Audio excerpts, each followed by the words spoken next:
have what you call an eruption crew, and we stood up members of our eruption crew starting very early this morning. You can see them helping direct traffic when you come in, responding to calls. We've already had some people get a little bit lost because they're not quite sure where they're going. Meanwhile, the Hawaiian Volcano Observatory has been monitoring heightened seismic activity for the last 2.5 weeks. Officials say around 6:30 Wednesday morning, the swarm of earthquakes hit. An hour later, an orange glow appeared. I was in a volcano across the way. It was rattling, the house was rattling, it changed earthquakes all night. The ground that we're standing on right now actually swelled as the magma came into the system underneath, and we could measure that. Officials want to stress that there is no threat to the community at this time. All of the activity, the lava that we can see, the seismic activity, it's all confined within this crater on the mountain. Right now, there is no seismicity heading in the direction of the east coast. According to the Hawaiian Volcano Observatory, big fountains and flows are visible at times, and the lava continues to fill up Tillamook crater. But as far as how long this eruption will last, but we're seeing the basic pattern here. We see the intense seismic activity, we see the fountains, the lava lake filled up, and then it stabilizes. And it could hit it tomorrow, but if it follows the patterns of the most recent eruptions, it should stick around for a few weeks, maybe a few months. Meanwhile, visitors to the park say they're just grateful that they return. The light is spreading out, it's shooting out, spreading out now, and they have the life, you know. And once again, here's another live look at the crater of Kilauea. So good we had to show it to you twice. Wow, incredible to see at night, that glow. Let's get back over to Mark now. I know those some of the volcanoes are such a word, like Newberry crater. Yeah. There's a mountain or a volcano that's erupting. Kilauea. I've been there. Here in the Northwest. It's dry right now. Very calm out there. What's the temperature? I've been there. Big island. Lava 24 hours a day. Never been to Hawaii. Can't see very well. I'm nearsighted. I went to a place called Smoke Bob and rented a prescription there. And work that every day.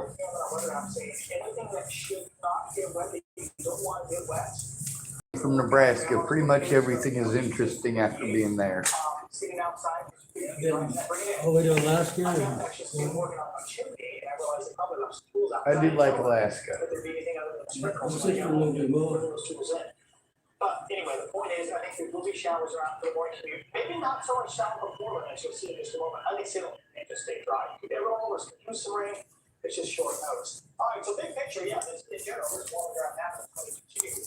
For recent weeks, showers tomorrow. On Saturday, tomorrow, it's 60. We do another walk spell, which means we're warming up as we go into the weekend to about Tuesday. But just touch that. All right, so for the showers, that's what Oregon and Western Idaho, they spray moisture around this week. Telling a story about This system looks like it's approaching. It's actually headed into California. It's been splitting. That's why it's been so dry in general.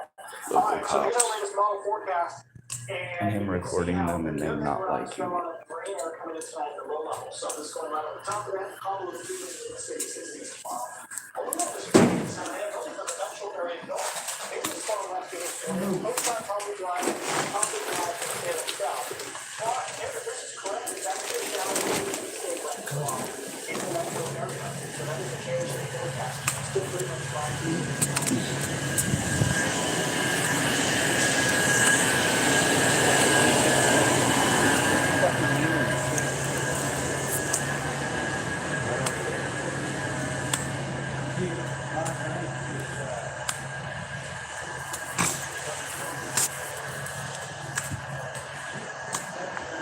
Well, I came down the mountain a few times for help that wasn't help.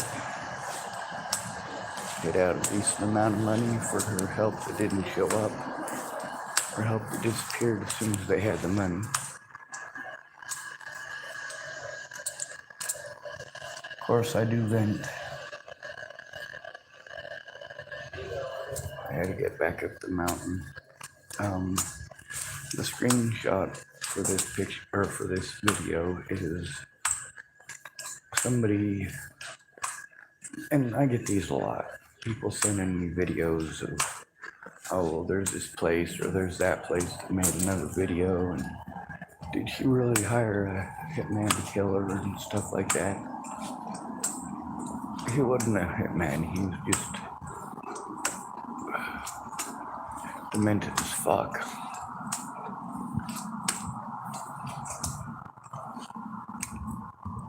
I begged people to kill me for over a year before Natalie was killed. I begged people to kill me for a reason. It wasn't just Natalie, it was also her friends and family making my life hell.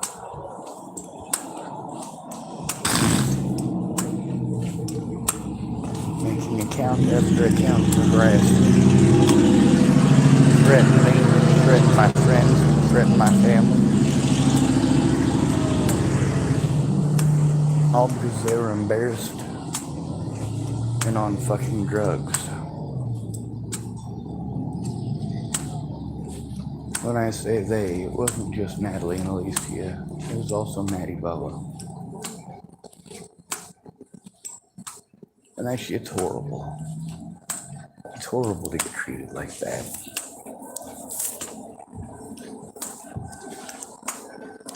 Y'all don't even know. There's people who claim that they understand. They don't. They all got family or friends. It's different without those things. It's different having to go in and talk to these places alone without a family or a friend. When they can tell that you're fucking broke, that sucks. When you try to turn in bad cops, they turn into assholes immediately. Now, if you look like you might have a decent amount of money, they might actually fucking listen to you. Hell, they might even arrest their own officers if you're somebody that people care about. Sometimes that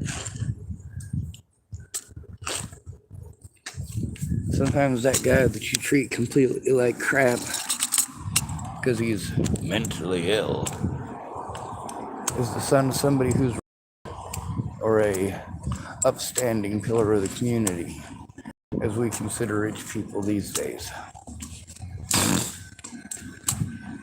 Oh, he's rich? He must have earned it. Really? Most wealth beyond middle class is inherited. Just so you know that.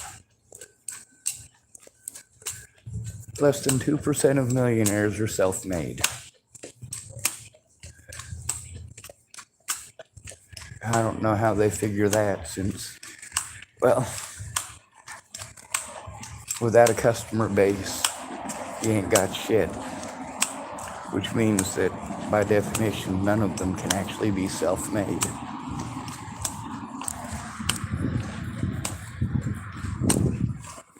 You can invent an airplane, it doesn't mean that it's gonna have an impact. The Wright brothers flew the airplane, got famous for flying the airplane, and it didn't matter. Americans at the time were not as astounded with it as Europeans were.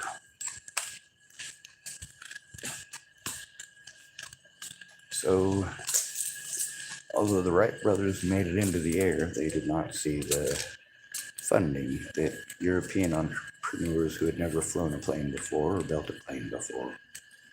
Well, they got lots of funding, and they didn't do nearly as good of a job. But it was there.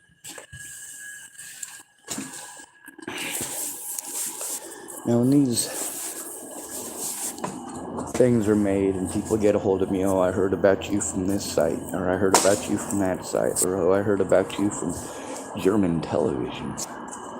That's right, Siggy Lork heard about me on German TV. Germany.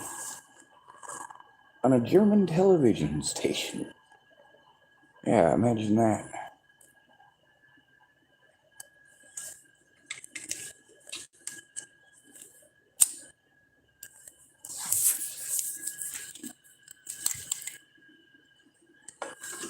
The fact that millions of people, literally millions of people, have seen evidence that shows that these peoples, that when I bring them up, I'm treated like I'm making these people up. Like they're figments of my imagination, even with it all over the news, all over the media, with all of the people who have seen this stuff. It doesn't matter because they won't allow it in court because they just call me mentally ill and pretend all of you are figments of my imagination.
Me too. Come back to you. And I can walk you through everything from mortgage rates to closing costs, all of it. Want an opinion on wallpaper? Oh, yes. Might want to give Jen a hug, Greg. Nobody move. For every financial need, we'll meet you in the moment. KeyBank owns stores. This is ready. Yeah, I got one. How about the best network imaginable? Let's invent that. That's what we do here. Quick segment. Who wants the internet to work pretty much everywhere? Because we're busy women. We don't have time for lag or buffer, right? The internet on the Xfinity Connection Network for just $25 a month for 2 years with Wi-Fi, so it includes any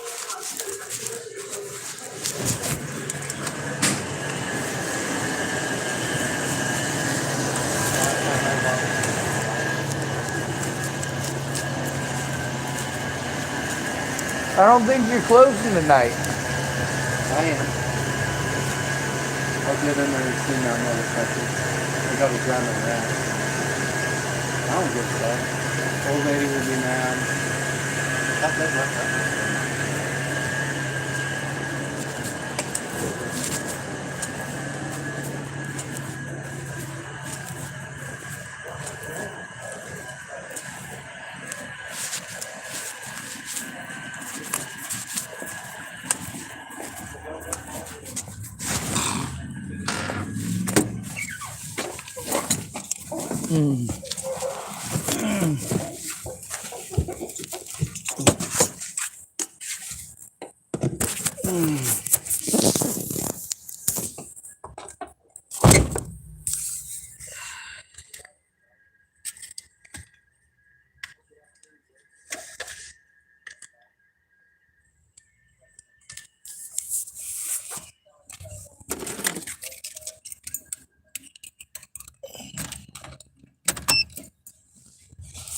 Officer Martinez is one of the officers who is a douchebag to me on multiple occasions.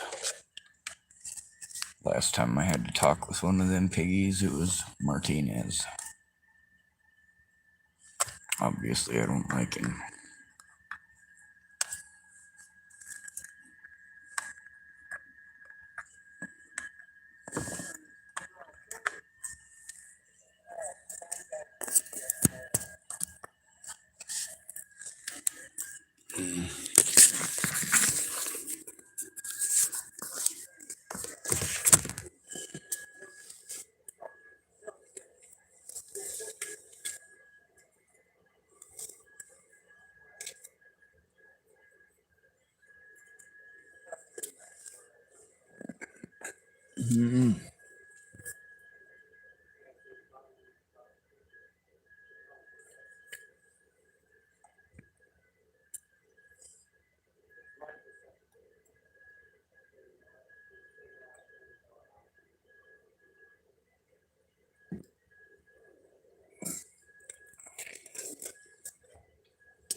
I said, Ophelia, get down on my knees.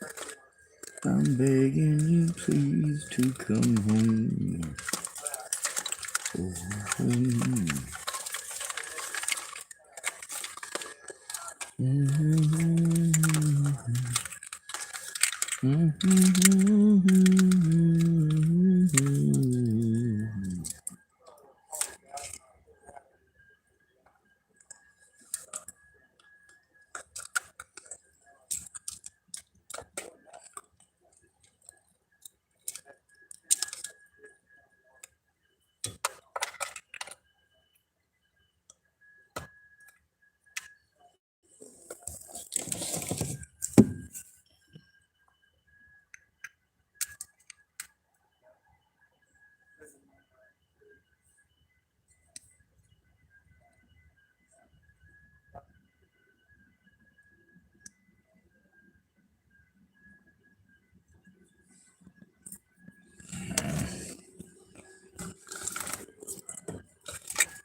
I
do think there'll be far less rain, far less south Connecticut. I extend this feeling. There could be, a rainy day from Long Beach down to Vancouver, and east into Florida, east metro. Watch it, but that'll fit mandating thoughts of fire season, at least for a short time here, but then we're going to want to expect a 3-day forecast. We're back to around 80 Saturday, but not the upper 70s, and then well into the 80s again on Sunday. So the weekend looks great. This will be our second weekend of June, and we're going to have a nice week. Thank you so much. Keep this year, those fresh local strawberries. We'll check in with the Washington County Farm about the best time to buy this year. And it's a town takeover. Was it, baby? Everything from porches to parking lots. Copy. Free. So who's got your back when you have a security breach? For total on the solutions, specific offers automation, and problem solved. We're busy. I get it. So stand on to the worst of your schedule. Buy online, pick up in store, same day, and get a free fit. I mean, look at my to-do list. Same day eye exams, same day classes. 2 pairs of eye exams for only $79. If you're a high school student between the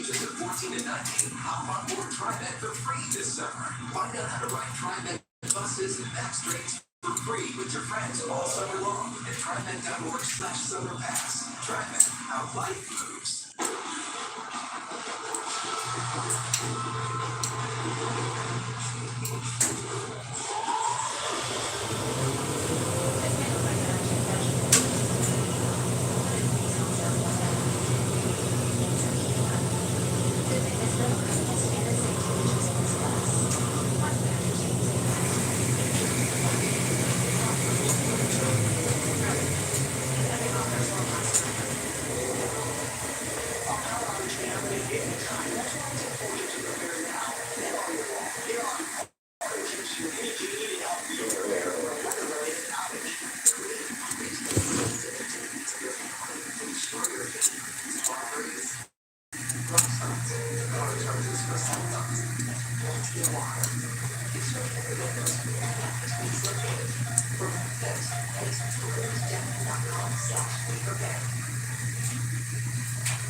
So El Nino is expected to strengthen later this year and probably will be in place for next week. So let's talk about what that means to those who are out there. I just want to know if some shout out for us. But El Nino is a warming of the tropical Pacific Ocean effect. This is a seismo-centric anomalies, and anything you've read is warmer than normal touch of the Pacific. It's not about warmer than water.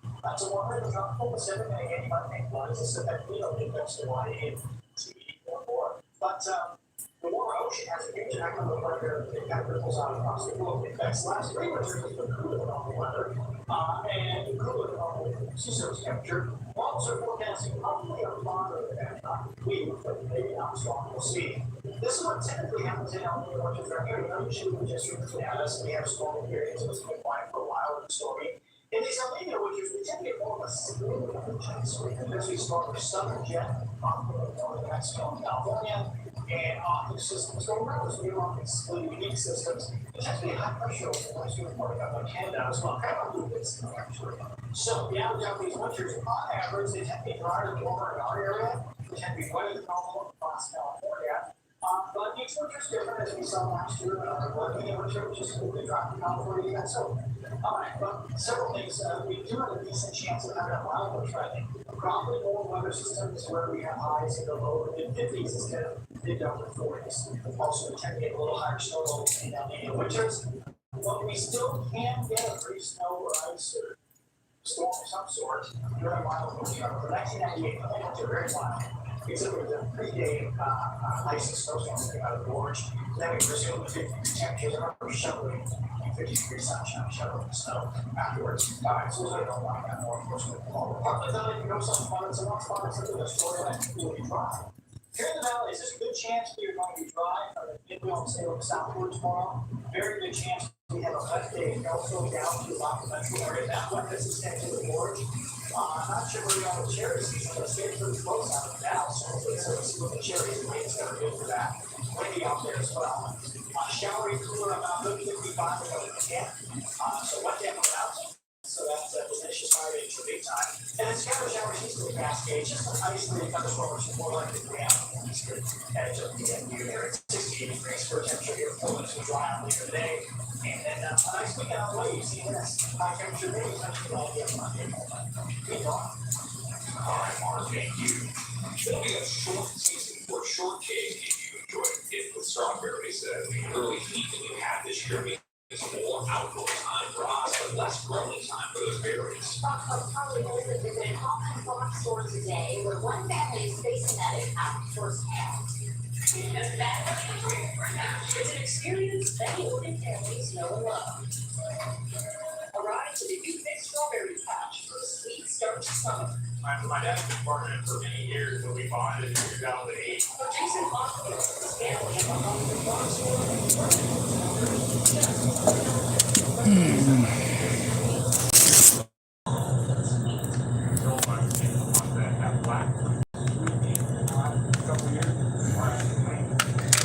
Hoffman doesn't foresee loss in revenue.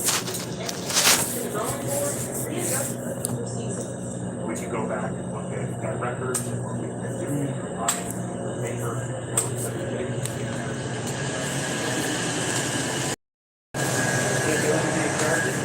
Do what?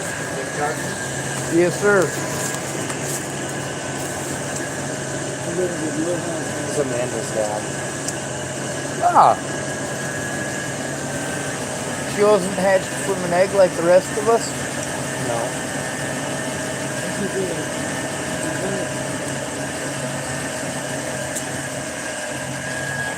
So what the fuck are you doing?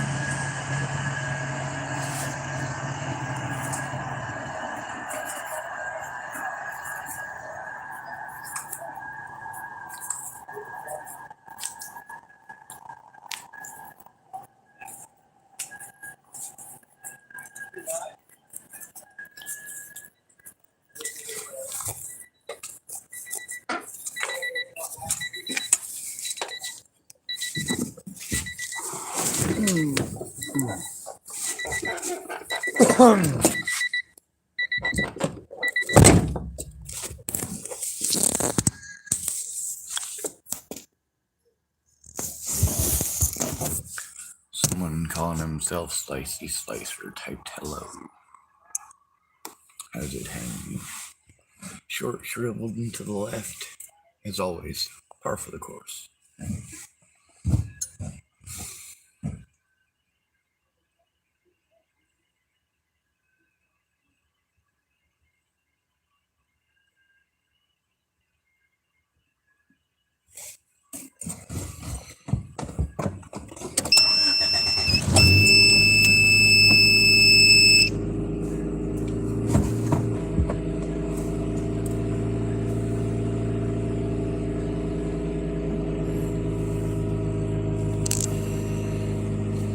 He typed Happy Friday. It's not actually Friday in Oregon yet.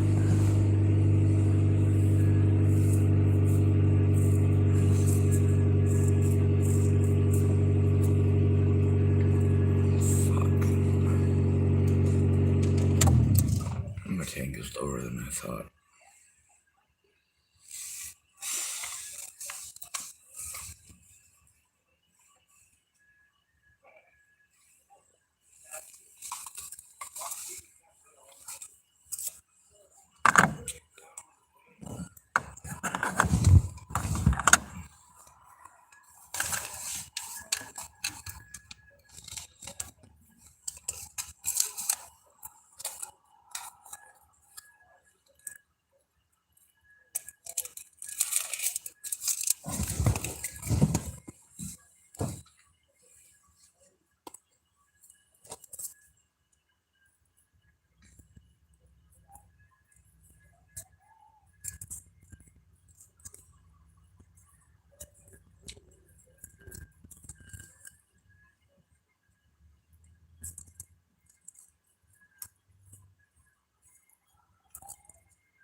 There's a lot of people who applauded my efforts, including recording people who were witnesses to these situations and posting them on the internet.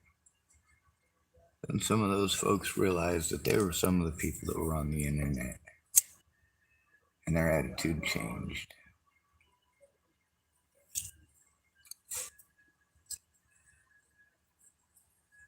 Now, Officer Martinez here, he's one of the officers that I've tried real hard to be nice to. He's been there for multiple situations. Claims he doesn't remember them, which is odd. But it's really not. It's not that odd.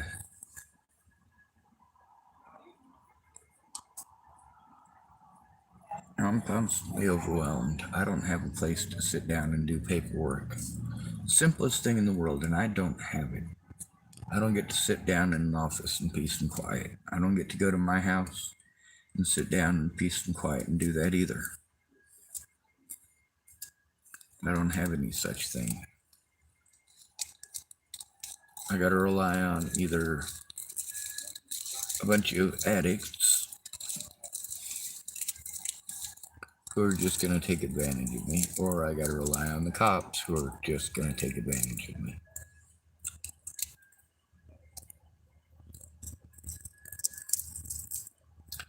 None of the communication between Natalie Bollinger's family and myself, before or after her death, none of it should have gone unmonitored, and yet it did.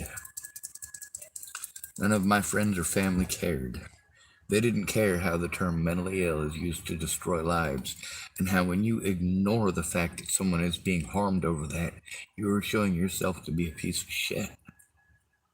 You're showing that you don't care about that person, or the harm they go through.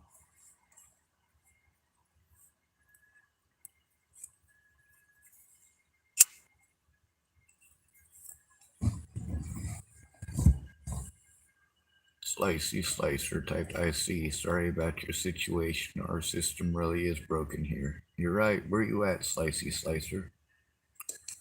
I'm in Tillamook, Oregon, but I've recorded this stuff nationwide. I've got the prostitution recorded. I've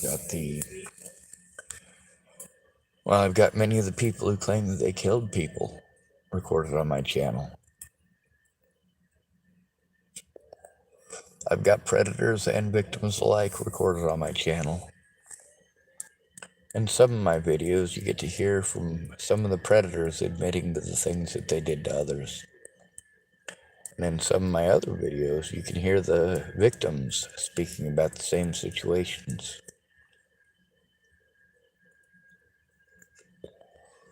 Slicey Slicer typed, I'm in Illinois, bordering Wisconsin. Well, I've kind of driven through there. I was in a bus terminal in Chicago.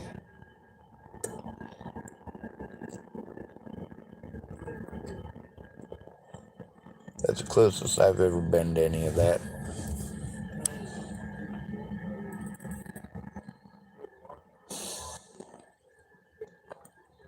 There's a few people from Illinois that were involved in the situation, very heavily involved in it.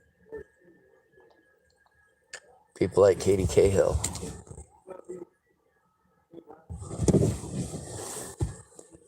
She made one of those Natalie Bollinger groups. She actually made 2 of them. One of them was taken over by some people that later on turned out to be my predators as well.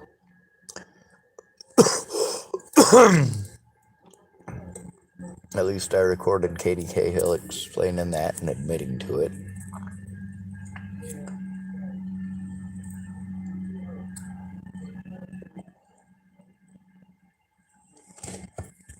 People didn't care about me. They cared about Natalie and her killer. Even my own friends repeatedly changed the subject from the abuse that I endure back over to Natalie. Natalie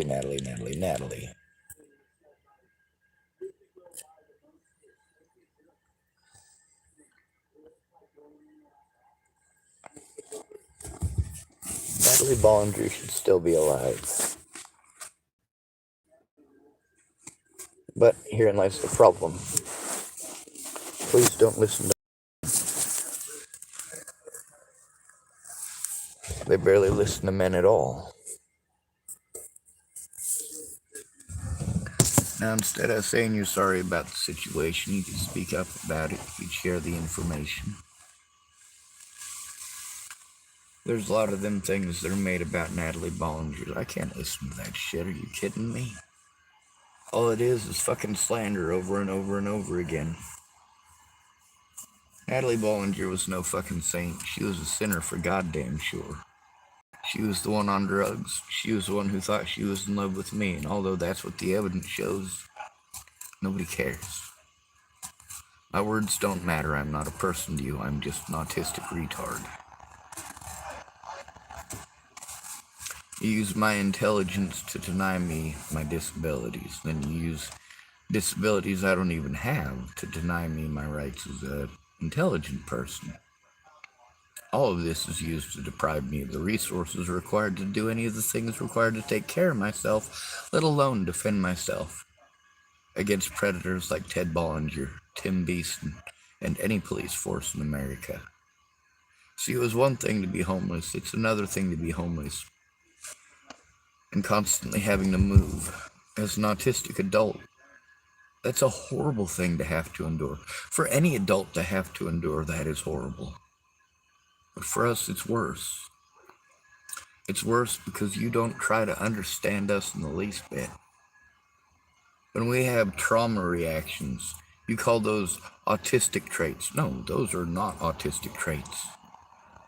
Those are screams for help because of abuse. The primary abuse that we endure isn't physical in most situations. It's neglect. Complete and total neglect. Slicey Slicer typed, you mentioned you have victims. What did you mean by that, if you don't mind me asking? No, I don't have victims. I am a victim. I have lots of predators. And I have friends and family of mine that let me know that they were being victimized, but they never came forward to the public or to the courts. I have a lot of predators. But also, there's a lot of people who wanted to play victim. People like Natalie Bollinger, her sister Alicia Bollinger. There's a lot of predators that were both hers and mine. People like Tim Beeson. People like Alicia Bollinger and Maddie Boa. They didn't care about Natalie. Natalie gave up everything that she ever had for her twin sister Alicia. And no matter what, it was never good enough. Not even sacrificing me to make her sister and her parents happy. And that's exactly what she did. She let those people spread whatever slander they wanted, and she went right along with it to make them fucking happy. What did my friends and family do? Treat me like shit for asking for help? Assault me? Threaten me themselves?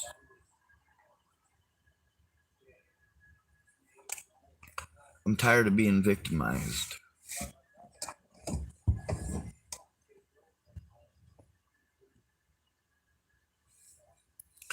Now, there's a lot of people that claim to be my victims. Oh no.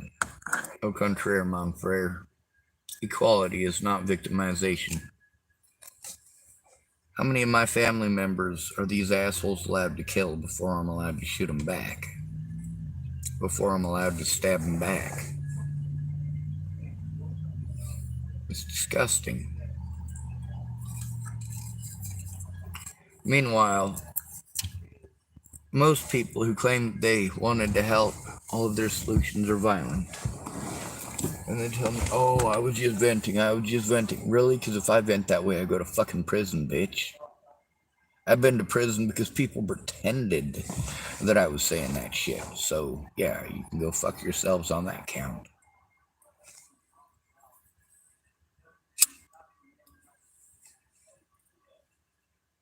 I need actual help. I am physically disabled. I can't turn that off. No matter how much you want to fucking harm me for it. And every service that I go to, because I have to go alone, these are government services. These people go there for a paycheck. They don't go there because they give a shit about us. Slicey Slicer typed, I'm on the spectrum too, actually. The world is indeed cruel to the neurodivergent. I've become misanthropic because of it. I try to hide it the best I can, but it kills me on the inside. Yeah, it sucks being sexist. Ain't no joke. One thing you'll notice on my channel, if you go through, you'll notice that I'm sexist on both sides.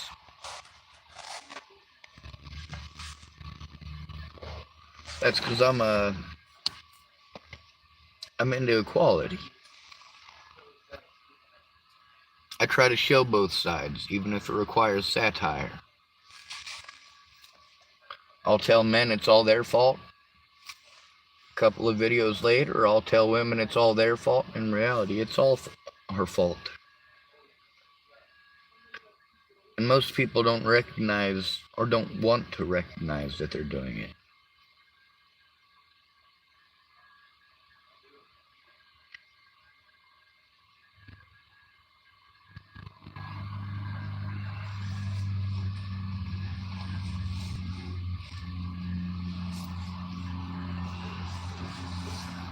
As far as being on the spectrum, most people don't understand that all of the constant noise that's going on in the world makes it impossible to concentrate on getting anything done. Especially when I'm in a state of crisis, which I've been in since before Natalie was killed. People were assaulting me for being different for as far back as I can remember. Calling me a homosexual in areas where it's popular to hate homosexuals, or calling me N-word lover in the places where black people are not liked. Whatever excuse makes it okay.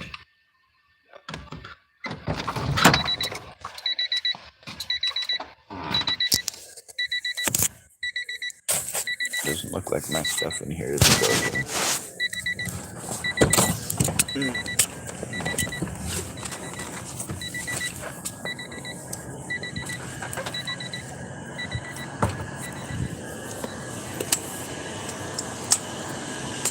Alright, so here's the situation in Tillamook.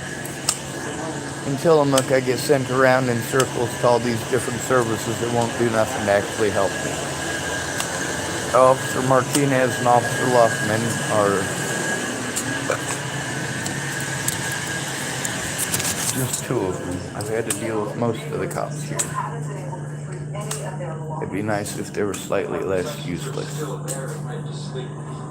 It'd be a shame if, let's say, some of the water damage was to cause structural damage.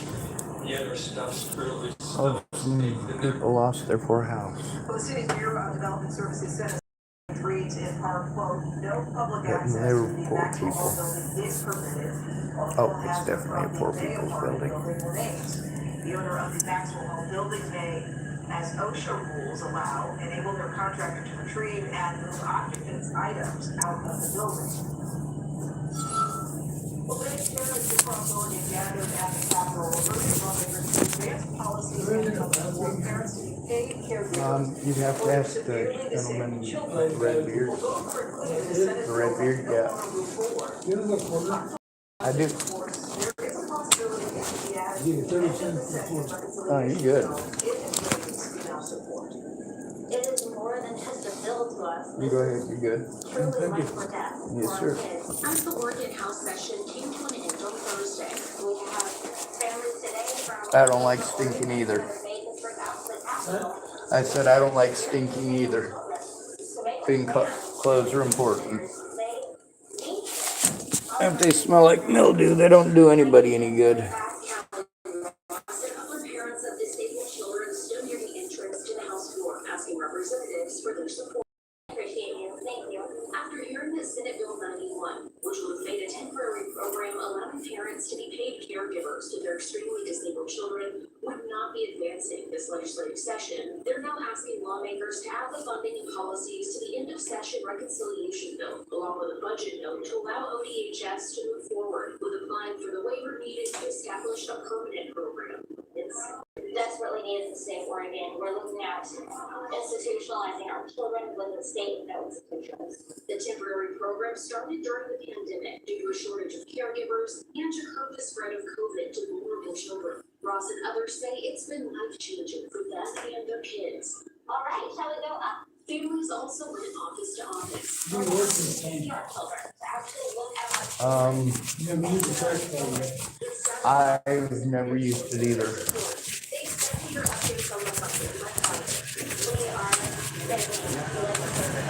Hey Chris, can you show him how to use the reader? Oh yeah. He's got to flip his card over by the way. I don't know. The black part has to go in. Alright.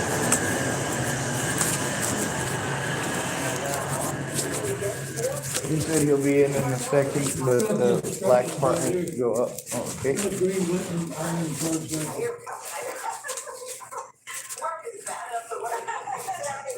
You know, I was just looking at that. I'm like almost stunned, like I forgot about the rain and all this. Don't you worry, we get to November, it'll come back. Yeah. But yeah, we're getting rain showers this evening, and we knew, during the afternoon hours, we were talking about our evening shows, hey, there could be a shower tonight or tomorrow morning. But we had one or two models that looked a little bit wetter tomorrow morning, and sure enough, all the evening models have come in, and they all look quite a bit wetter. So yeah, we had to adjust our forecast. 65 degrees. Sorry for the short notice, folks. I mean, it is good. We need the rain, but yeah, look at this. So we have an unusual situation where rain is coming in from the east, actually coming from Idaho into Washington, Oregon. You notice it's just here in northwest Oregon. It doesn't extend really south of the metro. Here's the latest in the last hour. It's coming right off the Cascades. Actually, most of it is right in the middle of the metro right now. There's a break just east of the gorge, but there'll be more coming. Here's the model forecast. This thing is juiced up quite a bit this evening. Look how much more green appears as we go through the night and tomorrow morning. This implies we wake up and it's actually wet here in the metro area. Maybe not wet though in Salem, not wet to the west, but wet all the way up by Seattle. And in the next 6 hours or so, saying, hey, it's actually going to be kind of wet. Until 5 a.m. All right, so the morning commute, we'll just call it a wet start. We haven't seen one of those in about 4 weeks or so. 5 weeks, 4 weeks or so. I think it'll be dry south of most of those. Maybe mainly dry down the fourth grove this weekend, but that's what every northeast. All right, so that's the plan for spot one. Now, spot two may be a little bit different. We'll see how many grams we can get out of this.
Any hot water? You got a heater on that.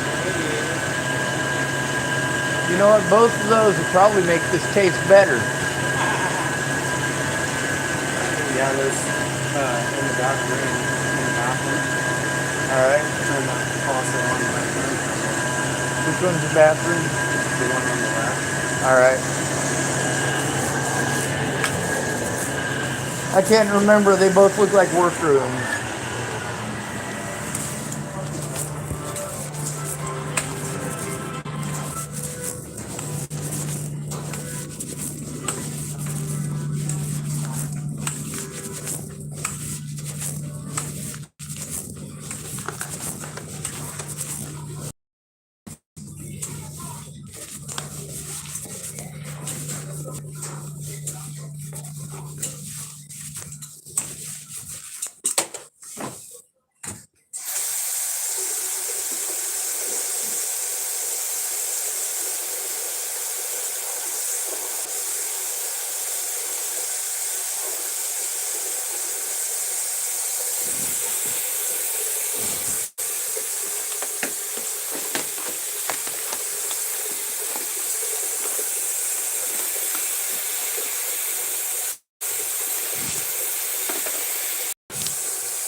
Whoa, Chris, where'd you come from?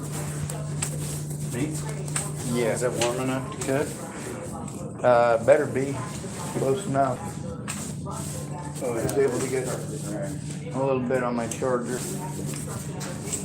Yeah, the officer that came and harassed me about the thing at TCCHC was Officer. Oh, really? Yep. Yeah, he's a punk. They're all punks, otherwise they wouldn't be cops. I've met some good cops. I've never met a good cop. I've met nice cops. Yeah, a couple of them, hopefully. If you met a couple of good cops, you're both lucky. Years ago when I was fucking getting in trouble and shit all the time in and out of jail, this cop, he came over to my house one night because I was being fucking crazy on drugs, you know. And he drove me up Highway 6. I was on probation. He could have taken me to jail. He drove me up Highway 6 and let me out. And he said, you're going to walk back to town, and by the time you get back to town, you'll be sober. And there ain't nobody that's going to fucking pick you up. Not in the condition you're in. They won't even think about picking you up. And I walked myself sober back to town. And he did that more than once. Well, see, that's what your dumb ass gets for drinking. He should have hauled your ass in. I wasn't drinking, I was fucking doing drugs.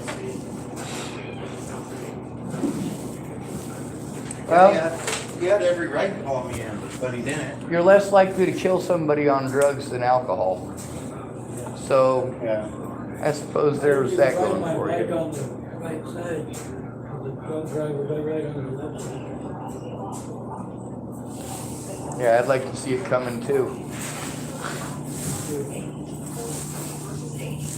There's a lot of people that clip you and not pay any attention. When I was younger, I was in Sacramento Roadway, riding a bicycle. And I was getting on the on-ramp to Highway 99. And somebody came by in a car with, hey, how you doing? Reached out the window and whacked me in the back. I freaking fell over and I picked up the first rock I saw and I chucked it down as hard as I could. About knocked me off the bike. I've had people drive by and pelt me in the head with beer bottles. I prefer it when they throw beer cans because the beer cans, if they hit you in the back, they don't hurt as bad. And You get a refund. yeah. You do drugs? Yeah, You do drugs? No. once in a while. Camping. When you're camping? I know a guy that's looking for a camping partner. Really? Right now it's camped out. You got skills though in the woods, right? You got skills in the woods, you know how to. Oh yes, worked in the woods all my life. Raised in the woods. Mountain man. I was a better mountain man when I was in good shape. Run chainsaws, I climb trees. Run a gold mine. Carpentry.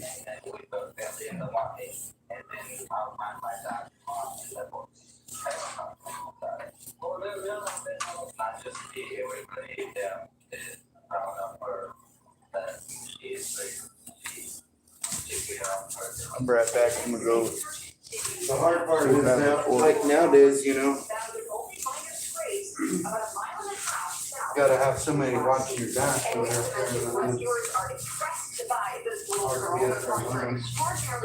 That is very true. Take care of myself. We're now reporting in studio. Money focus on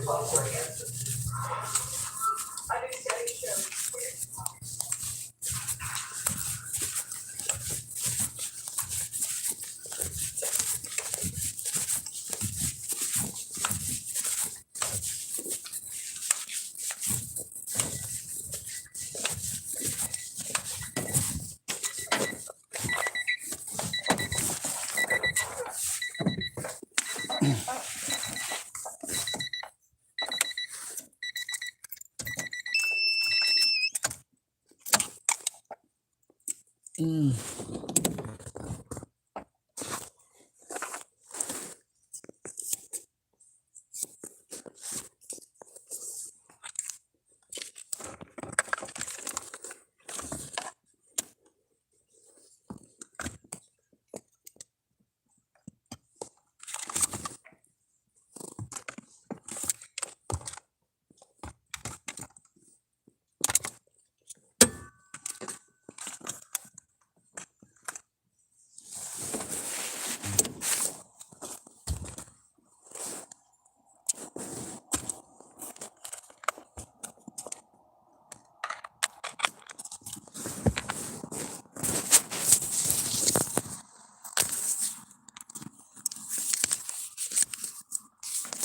apparently something went wrong.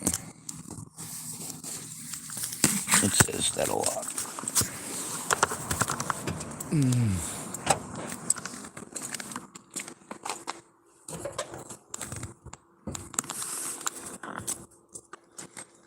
I do have to get up to camp and try to cover my stuff better and make it more rain resistant. And that'll take me a full week with help to do that right. If I have to do it by myself, it could take me years, and I don't have years. I have about a week and a half.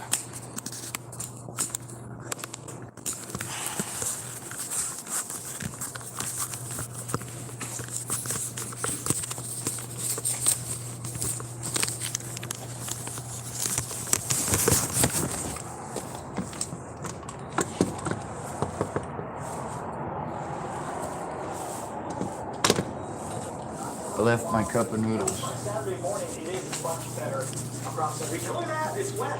You know, it's not exciting with the flood. This always happens. It's like the end of summer when we get excited when it's going to rain, and then after like 2 months of rain, we're not quite as excited. Rivermark Community Caribbean camera shows a 65 in the city. So what's ahead? Well, regardless of the showers time tomorrow morning, it's still an unusually warm, dry pattern for continue. It's a one-shot deal, folks. Lots of cloud cover the next 2 days, especially tomorrow. We've got the showers only tomorrow. Saturday will not be wet. Saturday we're back to clouds and sunshine. We have another warm spot coming out. Starting Sunday, through about the period already in the 80s. The deal with this system today, look how it's coming at us from the Unis. Everything's reversed a bit. There's a little weather disturbance in western Idaho. It's sending the moisture out this way. It only makes it to about here. Metro area is right on the edge. And it pulls away far. And that system is headed for California. You can see it here. We have a cool shower system there. All right, so I'm almost kind of a green now. And we'll be ready. I think I'm gonna let you finish cleaning up.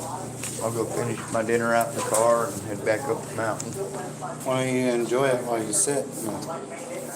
Nice seat. If you want to, you're more than welcome to sit there.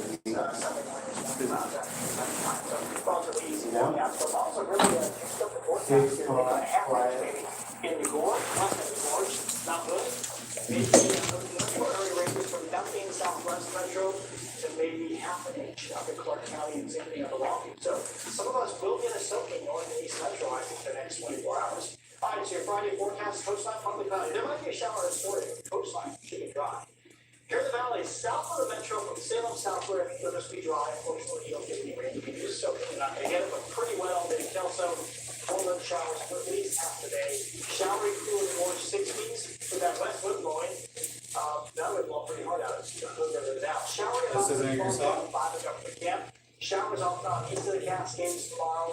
Just an isolated thunderstorm could happen way over near the Idaho border. That's the most likely spot. So we'll call it showers. You know, I'm saying dry now. Yeah, maybe we'll see. But 68 for hot. We're going to stay in the 60s tomorrow. And it's Saturday nice. Clouds of sunshine. It might be close to 80 on Saturday and mid-80s coming up on Sunday. Rainfall period looks just fine. Clouds of sunshine over Saturday. Monday looks kind of on the edge of hot, and then back in the 70s generally the rest of next week. So this is a one-shot deal. We all enjoy the rain tonight and tomorrow because it's not going to rain. Alrighty. Also had a new pilot program that's taking flight into Portland, and look at how Portland police say drones will help them in the field. The 7-day forecast on Fox 12 is sponsored by Key Home Furnishings. Don't miss the huge Black Steel Father's Day furniture sale. Visit Key Home today. Low inventory, one inventory with over 160 brand new vehicles in stock ready for immediate delivery. Mercedes-Benz of Portland is sure to have your next new or pre-owned vehicle. Come browse our huge inventory and drive off the very same day. Mercedes-Benz of Portland. Why go anywhere else? Jurassic World Live Tour. Believing is real. Experience it live. Jurassic World Live Tour. Come on, September 23rd, 25th. Visit Jurassic World Live The motive center.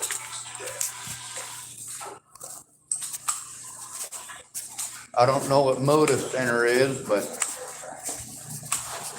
probably something like the Pepsi. It's like, the Moda Center is like, downtown Portland. Yeah, and the Pepsi Center is in downtown Denver. It's a sports arena. Yeah, same thing. Yeah. But what's Moda? Same thing. It's like, Is it they a company? I have no idea. I'm not a Portlander. I stay the fuck out of Portland as much as I can. But they do basketball games, hockey. Yeah. The circus is in there. Hey, you can be in the first circus. No, I couldn't. And see, that's the thing is that I'm fucking sorry.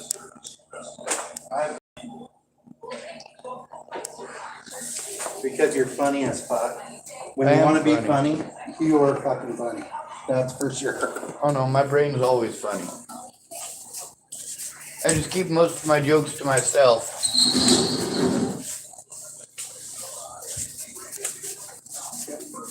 The thing is, everybody shifts me off to somebody else, tells me to go talk to somebody else, tells me to call somebody else, or they want to ask 10 million questions about who I've called. Like, all right, well, if I could remember every single one of them, it'd be easy. But when you've been doing it for 6 years, making call after call after call, and literally this is the only way to stop abuse, especially of this sort. When people can be predatory against me and just go, oh, he's mentally ill and get away with it, it makes people's lives suck. Being treated like that by cops is fucking horrible.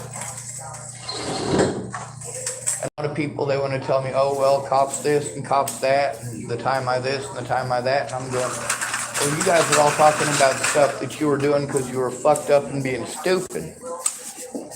Whereas I'm doing stuff out of desperation. For me, I'm trying to start my life from being on the road, living on the road. This sucks to live like this. Meanwhile, I had the stuff that I needed before Natalie died. I just needed somebody to help me turn it in, somebody to, of course, with all the screenshots and everything, I didn't know how to do that until after Natalie was killed. And then everybody wanted to tell me, well, you need to just get a job. You ever thought about getting a job? Did you ever think about getting a job? Have you gone to the library? Did you call the Autism Society? The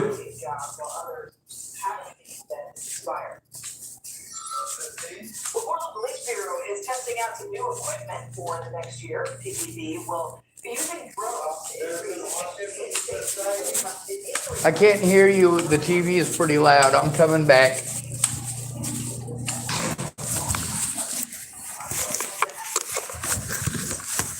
I think I broke my phone again. There's actually a thing called the Autism Society. Yeah. What do they do? Jack shit. The thing is that when they do what's called triage, they primarily help out females. All of these places primarily help out females. In order to get help as a disabled male, you have to have a friend or family member who goes in with you so that when you're blown off, first of all, they're less likely to blow you off if you've got a friend or family member there. But second of all, if they blow you off, you've got a friend or family member there to verify that they blew you off. When crimes like this result in people like Natalie getting her friggin' brains blown out, obviously that's not going to be something that's going to go well, and it's not something people are going to treat me well over. The reason that I'm stuck in a place like this with no support network is the same reason I'm stuck anywhere else with no support network. I have no friends or family. I've had to rely on alcoholics and fucking drug dealers most of my life. Yeah, I was thinking that guy was clean. Apparently not. Most people aren't. At least he's honest. Yep, a lot of people here are very honest about it. And then they get angry later. Well, yeah, and that's something I bring up too. But then people talk to me like I'm an idiot who doesn't know what the hell I'm talking about. But shit, I live here. I see it with my own two eyes. Daily. Daily, yeah. All day and all night. That's what being stuck out here is. I lived in my truck for 2 years. I know. The thing is, all these homeless people out here doing all this fucked up shit, instead of doing fucked up shit to each other, they could work together and knock all this shit off. But instead, we got it separated into 3 different tweaker camps in town. Well, 2 tweaker camps and a meth camp. And that's basically the way it's separated. And then we got people like me and a couple other folks living in our Where's the vehicles. camps? There's the one on the island, right? I don't know where the island is. 2 of the camps I haven't been to, and one of them is the one right next to the Chinese place up here. Oh.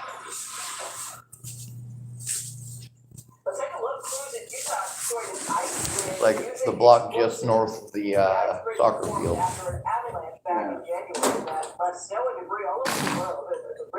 Oh, up by the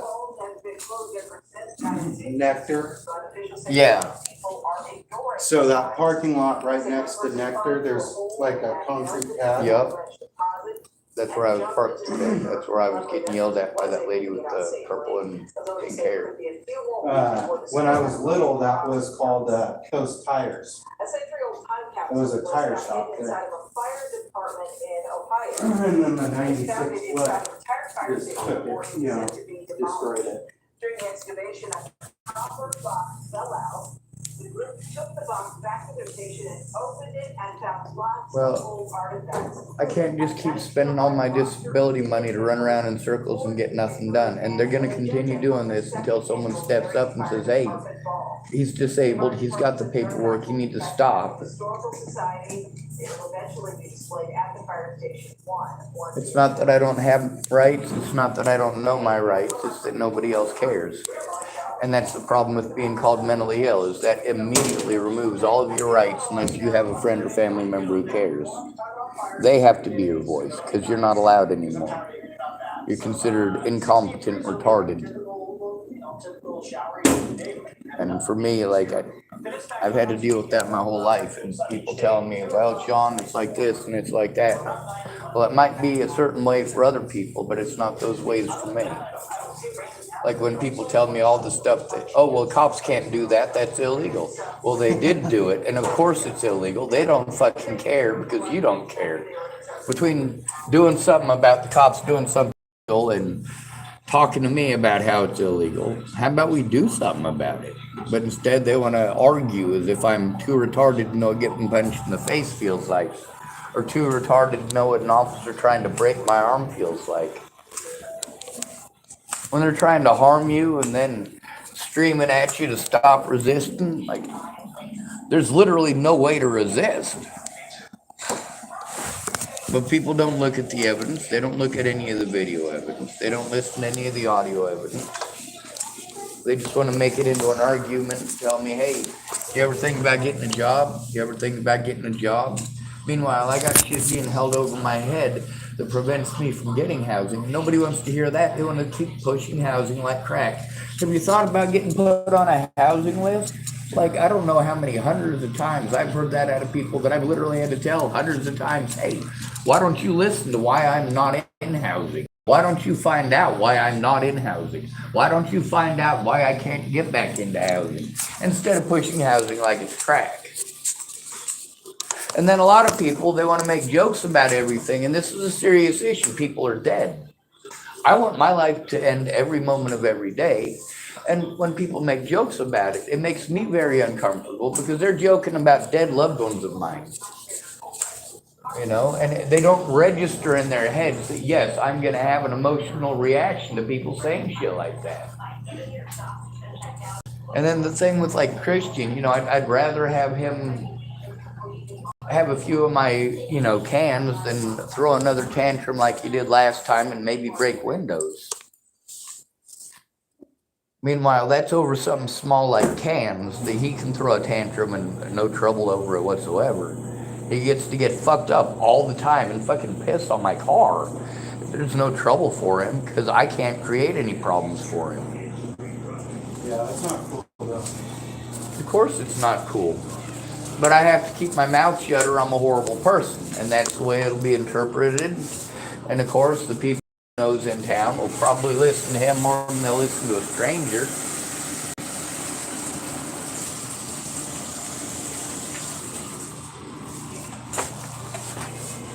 That situation with Farnsworth, and that girl over there at the place that used to be a tire place, that empty parking lot, that's where I was supposed to meet Brian today. Told me to pull up and honk. I tried it once this morning. He didn't answer. I pulled up this afternoon. Yeah, but he's the kind that's not going to be up, so. Well, like I went back there this afternoon to see him, and that's when I ran into Farnsworth's sister flipping her friggin' wig at me. Stuff does happen all the time. I can't defend myself against it like people assume that I can. So I got to try to get past people's assumptions, and their suggestions show that they've made assumptions already, and I got to get past that first, which means I got to get them to listen, which doesn't happen when they're cracking jokes or telling me to move on, move elsewhere. That's a common one too. Or have you ever thought about moving somewhere else? Or, you just need to forget about it and let the past be the past. You know what? You can say that all you want. That doesn't get me into housing. That doesn't do anything to fix my credit. That doesn't do anything to get any of the money that has been stolen from me back. It doesn't do anything to stop the fact that I'm still in a vulnerable position, because none of the people that are supposed to do this job will do it unless there's a friend or family member who's going to make sure they do.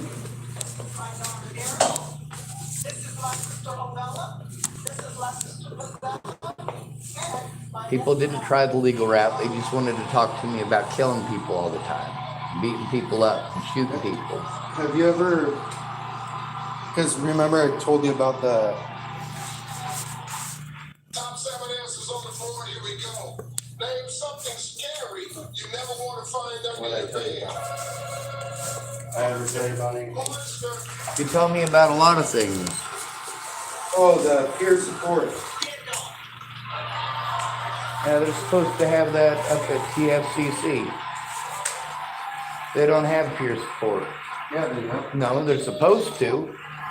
They don't actually have it. Bullshit if they don't. No, not bullshit if they don't. They told me that they had it, and I went up there for the peer support. No, they fucking set me up for therapy. That's it. That's all they ever do is set me up for therapy.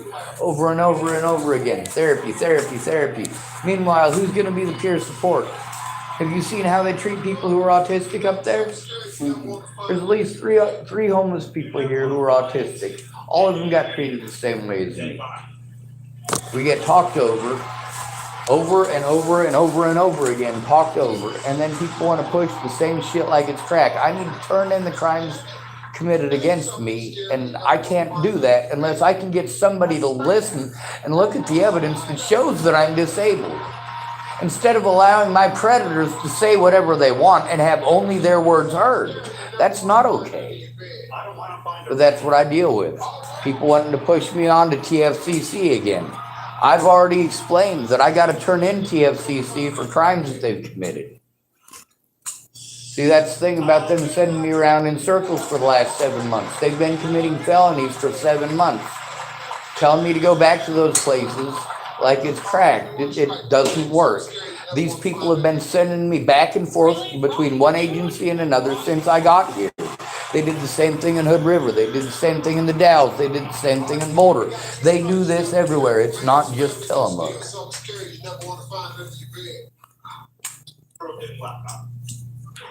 The thing is, instead of people listening and believing or going with me so they can verify it, they want to assume and tell me what to think and what to feel and forget that I've already gone to all these places repeatedly.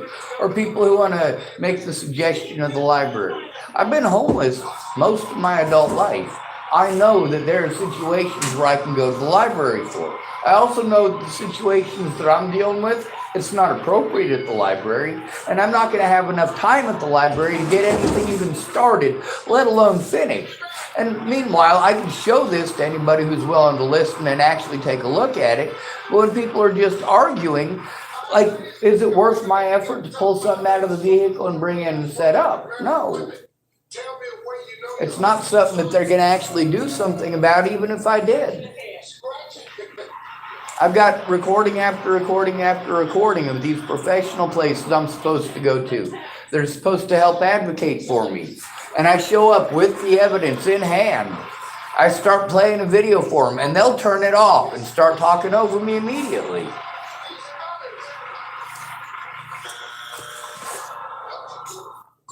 Doesn't make eye contact.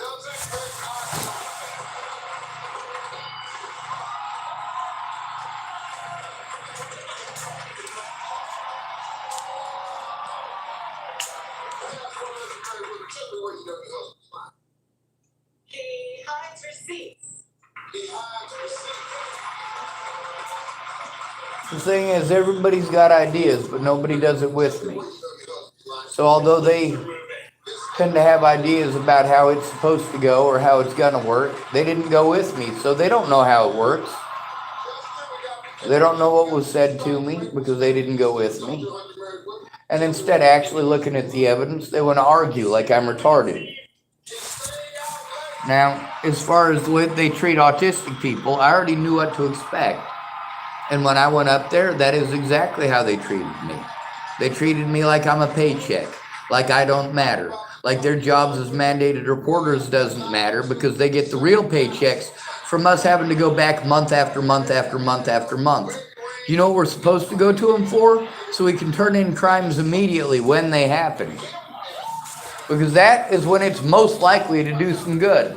When we have to go to therapy for 6 fucking years to have literally nothing done about any of our predators, it's obvious that there's no reason to even try. That's why I fight for assisted suicide to be legal. And I'm sorry for shouting across the room, but you're all the way over there, the floor is mopped and wet, and the TV's loud.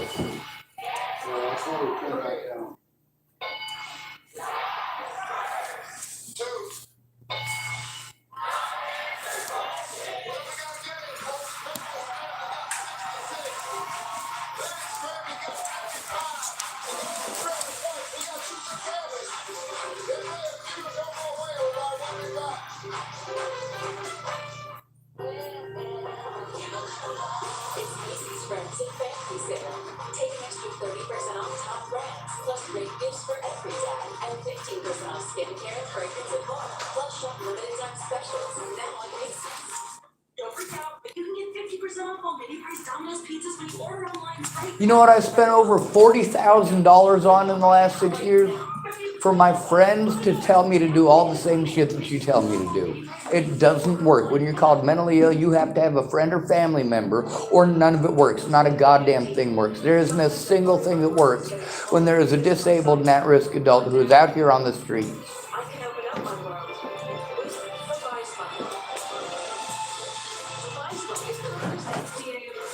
Now, I've seen things work, and what works is either being a blonde-haired, blue-eyed, pretty girly out here who's young, or you work together with somebody else. Those are the only two things that work. A lot of people have tried playing the let's make a deal. Well, Sean, if you do this, then I'll help you. I do what they want, and then they don't help me. And then they want to get angry when I speak up about the fact that they didn't help me, and I did what they wanted, and they just wanted to change the deal. When I speak up about it on YouTube or on Facebook, they get angry with me. Oh, Sean, how dare you post that? How dare you? How dare you? Well, how dare somebody pretend to care?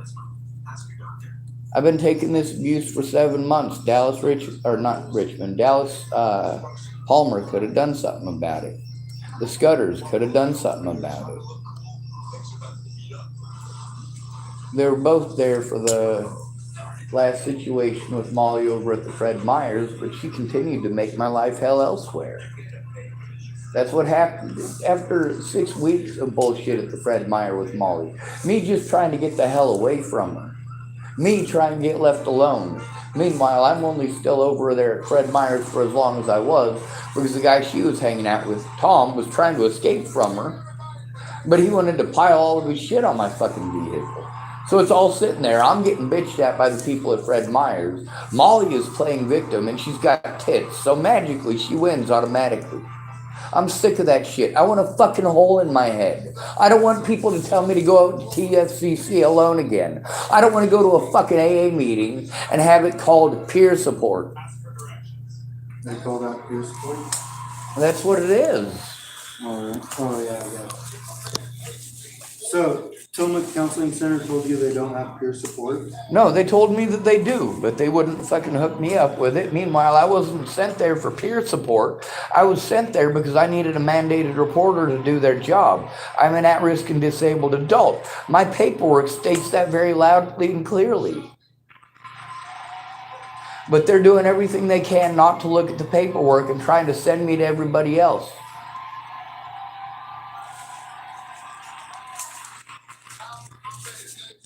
When you're an at-risk and disabled adult, the two most important things are the victim's safety and the safety of the evidence. They're supposed to collect the evidence right away. How many of these people have made a single effort towards that? Not a single one. Meanwhile, the amount of harm that I've had to go through in this town because they're negligent. Yeah, there's millions of dollars that could be garnered by somebody fucking stepping in. Meanwhile, I'm not after millions of dollars. I want a place of my own where I don't have to depend on other people to be pieces of shit. See, before Natalie died, I finally got disability. I finally had money coming in. I finally got my first check, my first back payment from all that right before Natalie died. And the people that I was staying with so that I could be on the Front Range and go to the services, go to all the autism services on the Front Range of Colorado. That's where I was sent, to Colorado from Nebraska. Meanwhile, it's been 6 years now of doing that. Not one person has ever lifted a finger to help actually turn these crimes in because these people can't stop trying to pawn me off on somebody else or telling me that they're too busy. So for 7 years now, 7 years of assaults, 7 years of all of my money getting spent, going from one place to another because everywhere I go, nobody bothers to find out who I am. They don't bother to find out what my disabilities are. They don't bother to find out that if I help them the way that they want me to, that I will end up spending 3 to 5 days not able to hardly move at all. And then they're saying, oh, well, you know, you've had 5 days to rest up. Why didn't you get your stuff done then? Well, because I spent that 5 days having to literally rest up in my vehicle. Meanwhile, I had housing. What I needed is a friend or family member when those people were ripping me off, when they were taking advantage of me. But no, without that, I get called mentally ill and anyone can take an advantage of me. It doesn't matter if they're a meth addict. It doesn't matter if they're a police officer or at the hospital. It makes no difference. I'm going to get treated like I'm some fucking dipshit like you were when you were younger. I was never a dipshit like that. No offense. No. But you know, a lot of people, they want to tell me about all the times they were fucked up on drugs and did stupid shit. Like, I didn't get all fucked up on drugs and do stupid shit. I'm just different. And people hurt me all the time for that. It's not like with, you know, Matt Worley, where he started doing meth at 15 years old or 16 years old and started stealing everybody's shit. No, I was born with Tourette syndrome. People have beat me up for fucking acting like a tweaker my whole life. Even before anybody knew what that shit was. I was 7 years old getting fucking beaten up because my eyes move weird and because my wrists move weird. When I'm scared, I do this with my wrists and I pull them in close to my body, and then I get people making fun of me for being a retard. That's an autistic thing to do. It's comforting to bring it in close and hug ourselves, to have that weight and that pressure. But then when you're autistic, everybody thinks they know better than you because they have an autistic somebody in their family. Well, we're all different. Now they have it set up. There's 3 different stages of autism. Everybody's different. I mean, in general, we're all our own person. But the autistic traits that people commonly associate with autism, they're not autism traits at all. It's signs of long-term abuse and neglect. Yeah. I mean, for a lot of us, our siblings were allowed to go fuck up all they wanted. For us, we were kept in the house under lock and key until we turn 18, and then we're thrown out on the streets with nothing. Well, most of the reason we're kept under lock and key is because we are abused by our parents. We are abused by our siblings, and people don't want to hear that. They don't want to know about that. And they certainly don't want the rest of the world to know that they're abusive to their retarded kid. Meanwhile, out of everybody in my family, I'm the only one whose IQ breaks 120. Mine's 172. Most of the people in my family, their IQ doesn't break 90. So, I'm not trying to be a wise ass or anything, but my friend down in Eugene, he works, well, he has a home for adults with developmental disabilities. Have you ever been to like one of those? That's the thing, is that I need a friend or family member to help. See, I have to mask. I have to pretend that I'm okay at all points in time. Yeah. I have to pretend to be normal or I will be punished. I've been trying to get into a place. I've been trying that. I need help. Okay, so I want to try to understand, so like there, like, because I've been down there, my buddy, but it's like you would qualify for something like that? I don't qualify for anything unless I have a friend or family member who gives Okay, a but shit. besides the friend. Besides having a friend or family member, yes, I was eligible for having all of that at 18 years of fucking age. I just didn't have anyone to help me with it. Nobody ever helped me with it. You know when somebody finally stepped up and helped me to get into housing? After I left Virginia and was begging people to shoot me in the head. That was over a year before she was killed. But it's like, you would qualify for that. I see guys go in there and get really good quality support. Yeah, but that's guys with help. Guys that don't have severe issues like I do with communication. No, they do. For me, going and running around to all these services by myself, I can't even get past the paperwork. I literally can't get past the paperwork. I can't move all of my stuff in to their office and get the time to go through everything to get anything done. It's 7 years of abuse that is all accumulated. One shitty situation, like a domino effect, leading to another shitty situation where I'm constantly moving. I can't take care of myself. I certainly can't take care of myself when all of my time and all of my resources are being used to run to places like TFCC for 7 months and TCCHC for the last 4 months and the Department of Health and Human Services for literally 6 years. Then they keep changing the rules because nobody wants to do their job. Oh, well, Sean, you can turn that in from anywhere. This is a federal program. You can move and still turn it in from wherever you move to. And then I move and they say, oh, well, you can't turn it in from jurisdiction. And that's everywhere I go. And if you weren't busy walking back and forth, my voice wouldn't be fluctuating as much as it does.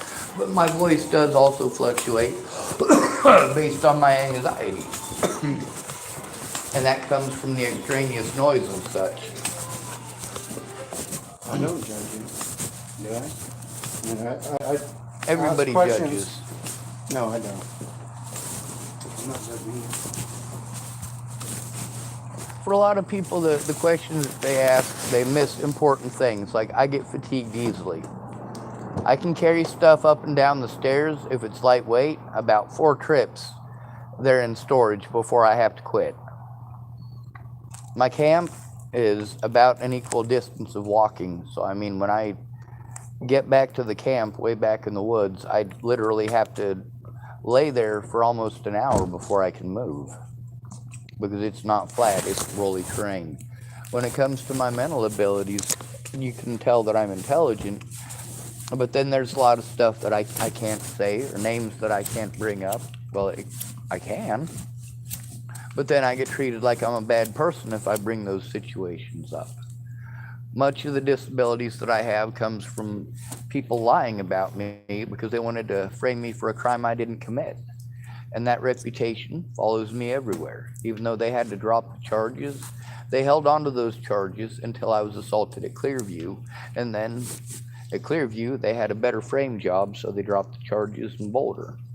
So this happens everywhere I go, though. That reputation follows you everywhere. And when you're not allowed to defend yourself, that stuff accumulates. So if somebody helped you, because you said that yes, you're eligible for a home for developmentally disabled. If somebody would have to help me with the developmental disability paperwork, first of all. Okay. Second of all, they'd have to look at my paperwork, and I don't have a place to pull it. I can't pull it out of my fucking car, for Christ's sake. Well, I mean, if it's like, it should all be documented in a computer. Everything's backed up in computers, right? Not everything that I got, no. It's not. I did make sure that I paid people to help, and we did spend the time to make sure that it was all taken pictures of for a lot of the stuff from before I went to prison. The lady who was in charge of that was supposed to be my autism advocate, and she did everything she could to try to destroy it because she didn't do her job. So turn me on to something here. So you said in order to be eligible for housing for developmentally disabled, where they would have like a caretaker there that can assist you with stuff, and they might not do everything that you want, but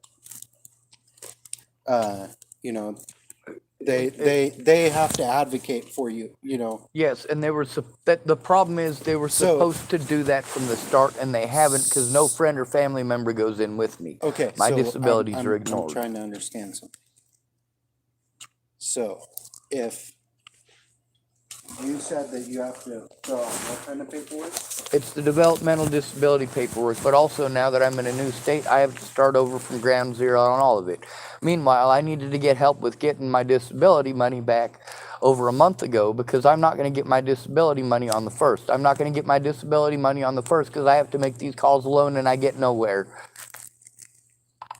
I get frustrated with making so many calls and having to make them alone, and they talk in circles around me. Okay, so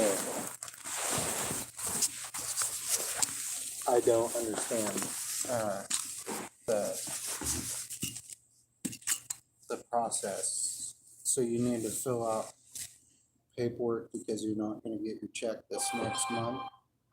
I have to make phone calls to different places and try to see. That's the thing about the Vicky Rain lady, getting my mailbox set up and having to depend on people that are fucking crazy. I try not to be a judgmental asshole, but I mean, when people flip out like that because they're fucking mental, you know, I'm trying to be patient with them and work with their mental issues, because we all have them, but they don't work with mine. They continually change the subject to make it about what they want me to do. None of them care about the legal process. The legal process when I'm disabled and abused is I'm supposed to go to a friend or family member, and they're supposed to help me turn it in, because the cops are most likely going to blow me off. I'm disabled, I'm homeless, and I'm a male. Those are the 3 people most likely to be killed by a police officer. Yeah.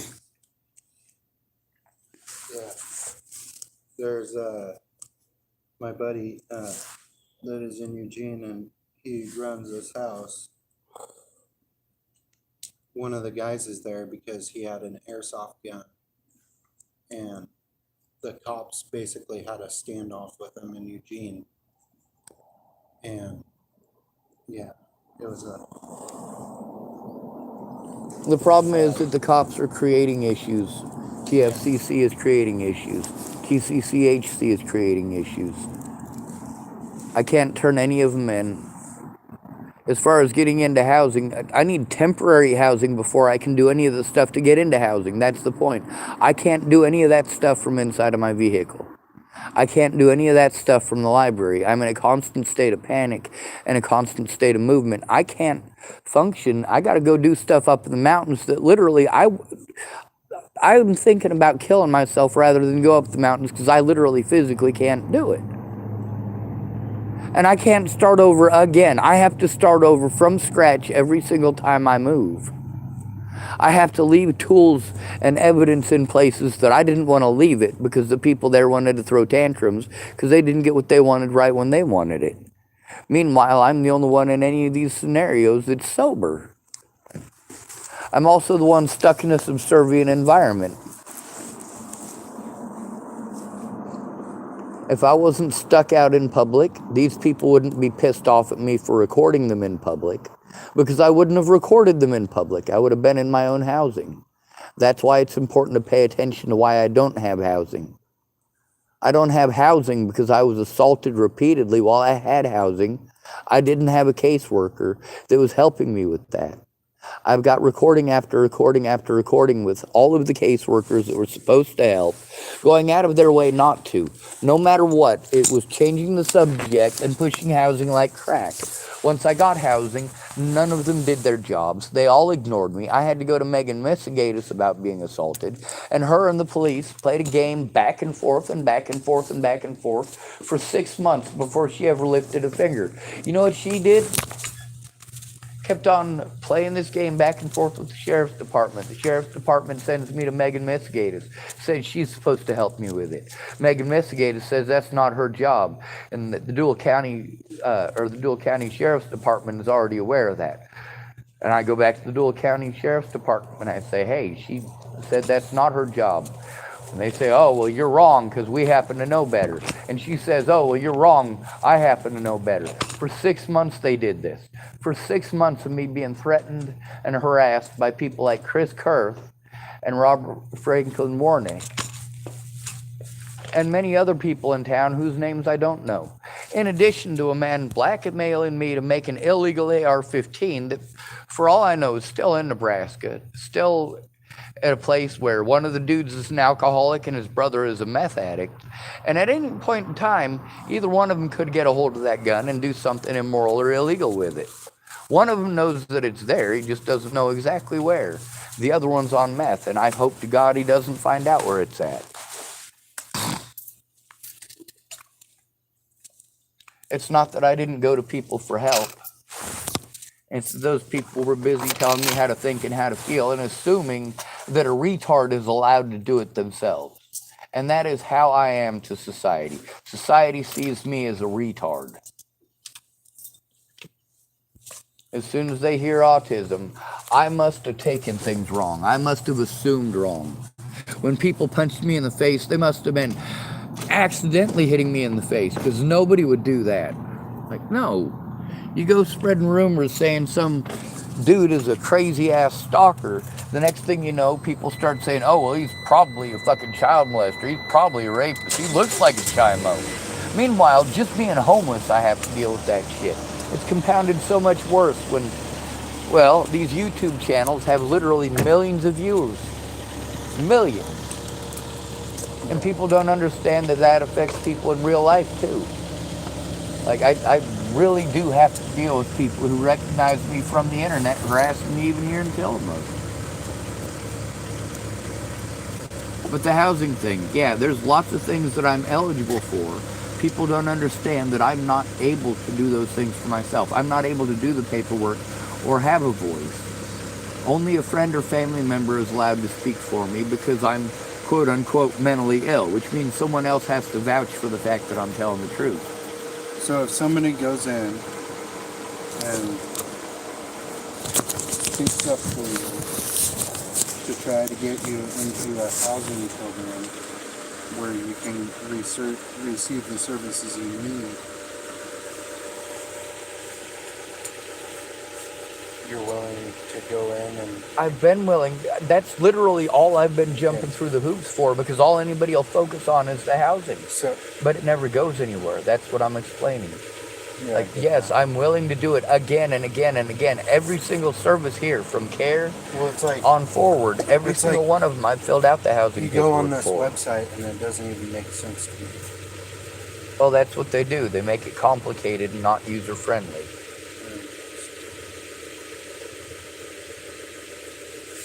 24 hours from current support. I'm gonna go grab my lighter real quick.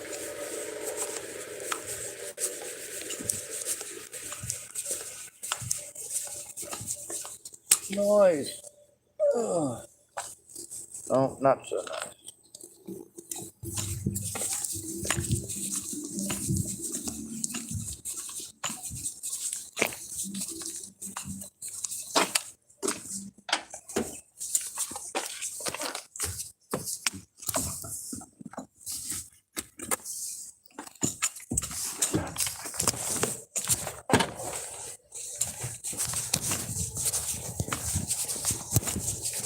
Anyway,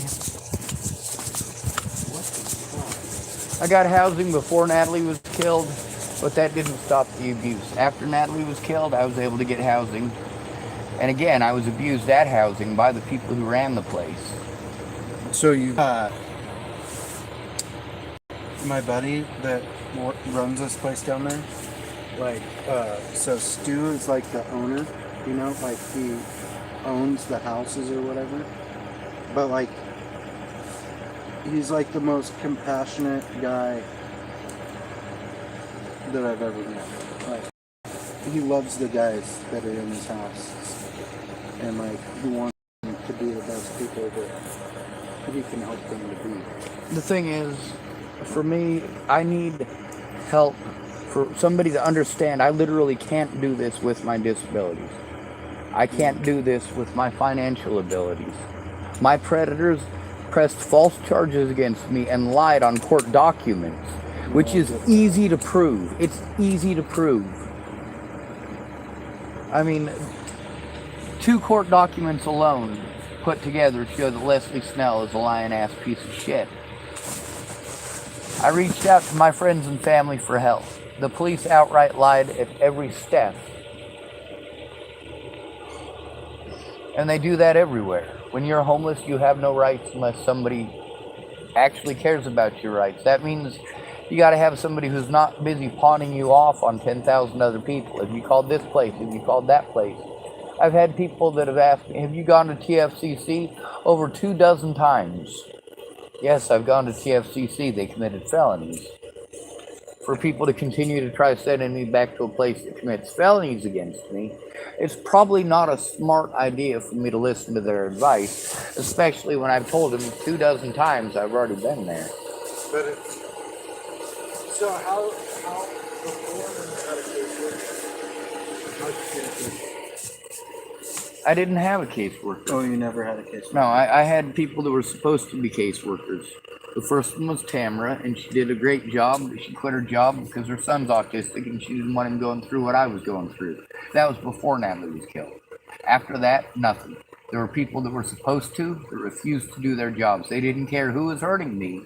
What they cared about is me coming back month after month after month for therapy. That's where they get their money. State pays them to do that. So you basically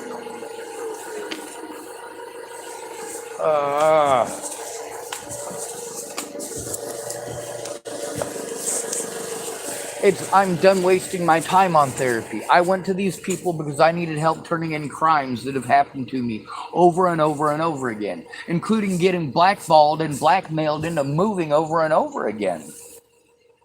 It's not a matter of not wanting to do therapy. It's a matter of the therapy isn't fucking help. It's wasting your tax dollars and mine. It doesn't get me put into a place. They make more money off of me going into their office for therapy every month than it would cost for them to rent me a place and pay all the utilities every month. Yeah, I get that.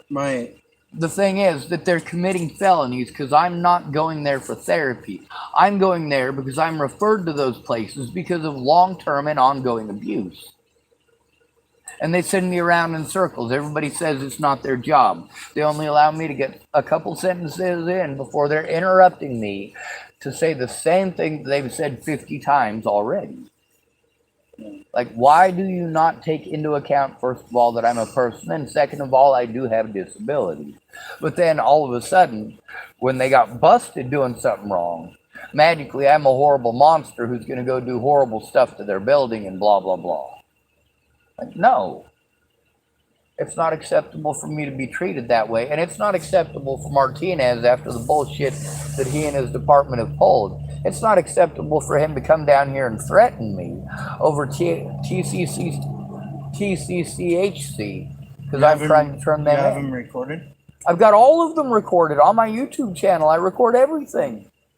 I've got them recorded lying to me. I've got 4 different officers here, all recorded telling me something different about the law. Each of them telling me that the last person to tell me something told me wrong. I've also got multiple situations with Officer Lotham that he needs to be turned in for, that they know that I've got an issue with him, and he's the one that shows up and antagonizes the situation first. So where's he work for? The sheriff's department? He works for the police department. The city police?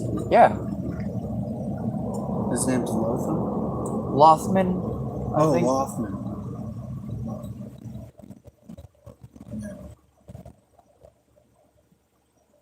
But the thing is, when they want to know his name, the first 2 things I forget are names and numbers. So when they want to know the exact date and the exact time and the exact officer, well, if people know it's Lothman, then, and they've listened to the video, they know that he said things that I'm claiming that he said. They know that it's his voice. They know that that's the officer. They can vouch for it because it is all recorded. Now, there's a couple of things that aren't recorded by me. That's just because I didn't have the ability to even charge my stuff. And that right there is what puts me into a severely suicidal state. It's not being able to get a hold of my friends or family. I have to beg people to care. I had to spend a lot of money on supposed friends of mine, claim that they cared about me. Oh, well, Sean, I can't because I don't have the money. I don't have the money. Oh, well, if I had a computer, I could do this and I could do that. Well, fine. I bought people computers. I bought people telephones so they could call me. I bought people all sorts of stuff with my disability money because without a friend or family member, none of the services are going to help. They make money off of not helping. If they help me turn in the crimes committed against me when I first speak to them, which is what they're required to do by law, then there's a chance of my predators getting locked up. But when they don't do their jobs as mandated reporters, well, they lose their jobs. Nearly every mandated reporter in this town will lose their jobs if I'm heard. They intentionally went out of their way to do things in a manner that prevents me from doing it for myself. They knowingly, willingly, and intentionally assisted their friends in getting away with committing these felonies. Not only that, but I've got them recorded admitting that they were sending me to their friends. Friends who, by name, I had already spoken with and who had already committed felonies. These are mandated reporters. Not doing your job as a mandated reporter is not a felony. It's a misdemeanor. It's not even a big misdemeanor. It's only a $2,000 fine in this state. Not even jail time.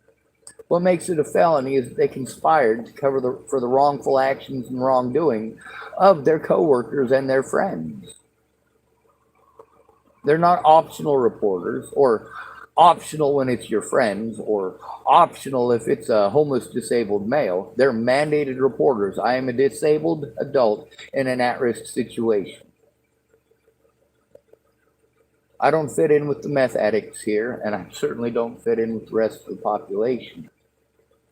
I have to sit in my car and try not to have a fucking meltdown while people come and fucking thrash me repeatedly. I mean, Molly, she probably beat on my vehicle a dozen times before the cops actually showed up to do anything, and all they did was talk over me, and that was Sadler. You know how long it took me to find and remember Sadler's name? It's because I'm constantly moving, constantly having to learn new people's names. I learned all the people's names over there at Fred Meyer's that I got along with.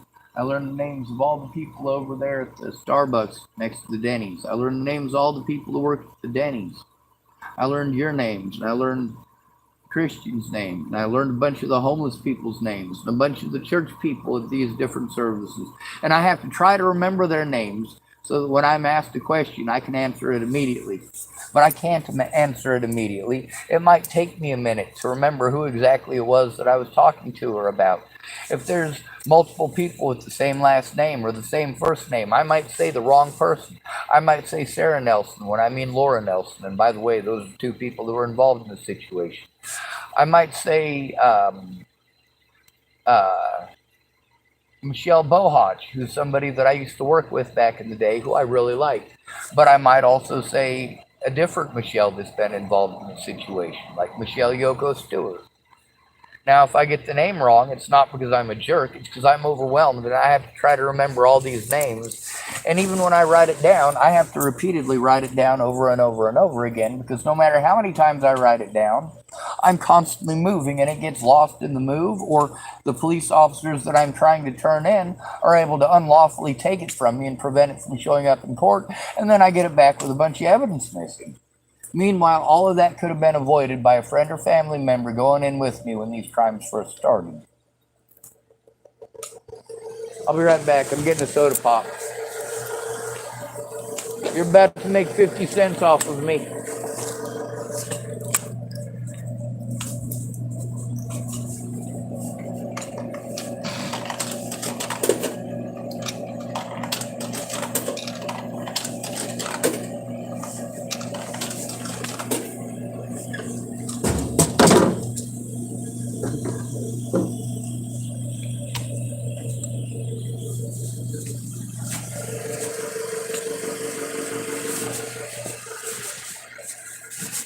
The thing is, I do need housing, but I need emergency housing so I can do the paperwork and go through the stuff that I need to.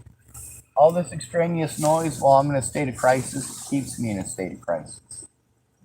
Having a deadline of not enough time to even get started on something before I have to finish up and wrap up and carry it again, only for me to be too gimpy to carry anything for days and days.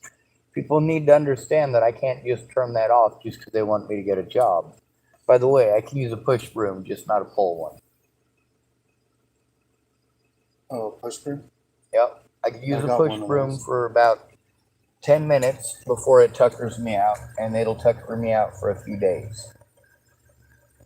The only part of my body that doesn't get tuckered out like that is my legs, because they never want to stop moving. Yeah, too bad, right? Yep. Well, my legs are fucked up. My right ankle's fucked up. My right heel is fucked up. My right knee is fucked up. My left knee is fucked up. My right hip is fucked up. Most of that from Officer Whalen Lolatai. Some of it from being an idiot myself. You want to hear something cool? Yeah. That sounds cool. Hey, it fucking hurts like a son of a bitch, too. Damn. The sun just keeps fucking burning my fucking skin. Yeah. I got a bit of a burn on my back, but I can't tell over the scratches. And I got a high pain tolerance. Oh. Yeah, I scratched the hell out of myself. All over. Trying to carry stuff through the woods. Lots of blackberry bushes. Anyway, as far as doing that, that's fine, but the thing is that there's safety issues that get worse and worse every day that I'm out here. You know, every time one of these drug addicts promises that they'll help if I give them money, and then they rip me off and throw a tantrum at me, it sucks.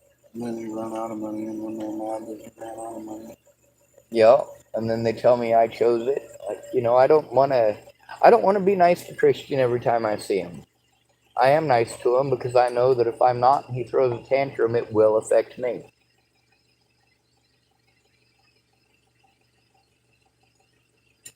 When Molly threw tantrums over there at Fred Meyer's, I'm the one that got in trouble. When them racist assholes over at McDonald's wanted to fucking whine like little bitches, I'm the one who got in trouble. When Vicky Rain had that dude drop all my stuff on my car while I went in to get something to drink, I'm the one who got in trouble.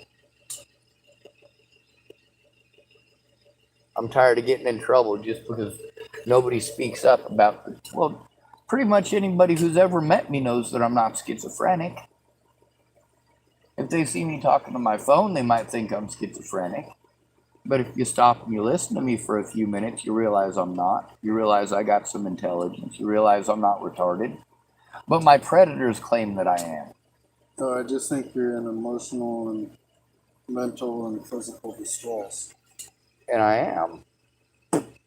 The problem is that instead of telling me that, like pretty much everybody does, they don't bother speaking up.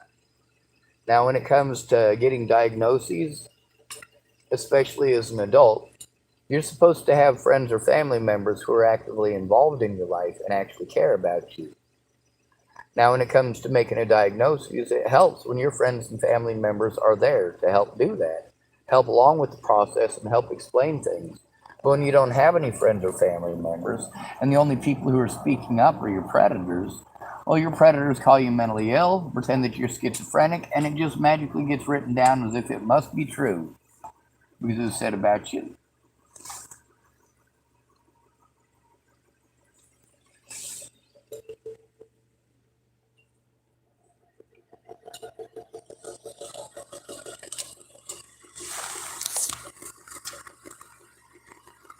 I used to try to coordinate parents of autistic children to work together to fight for our rights. None of them worked together. None of them. Laura Nelson did not work together with Amanda DeMette. They should have.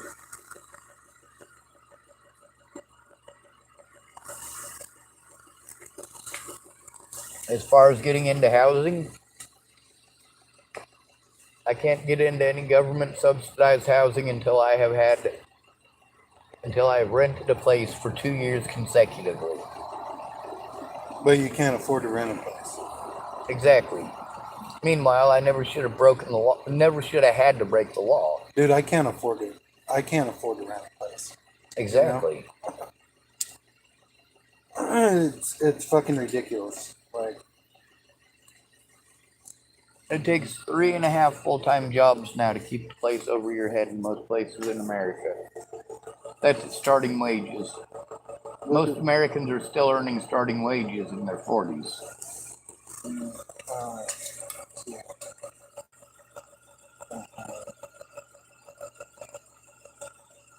Are you making more than 17 an hour? Not that it's my business. Yeah. Because that's starting wages for a trade in most trades. 17 to 23 an hour. Full rent.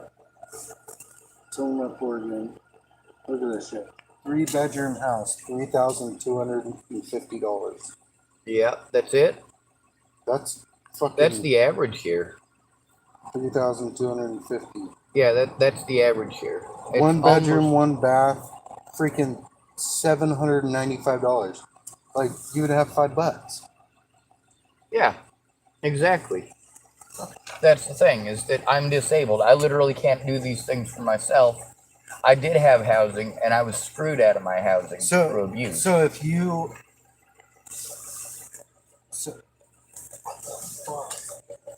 that doesn't make sense.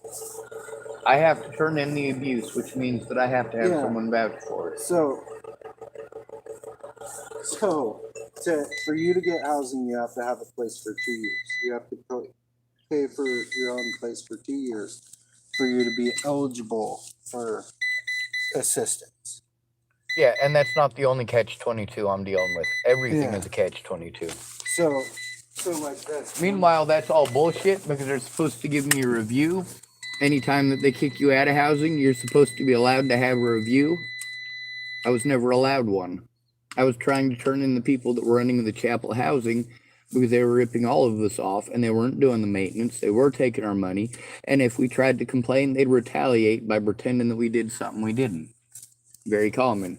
They tried pretending that I was feeding somebody's dog there when I was telling Nancy about how Cindy wasn't doing her job as the housing manager. About how she still hadn't gotten my paperwork that I needed for court in Colorado to show that I was telling the truth and that my predators lied.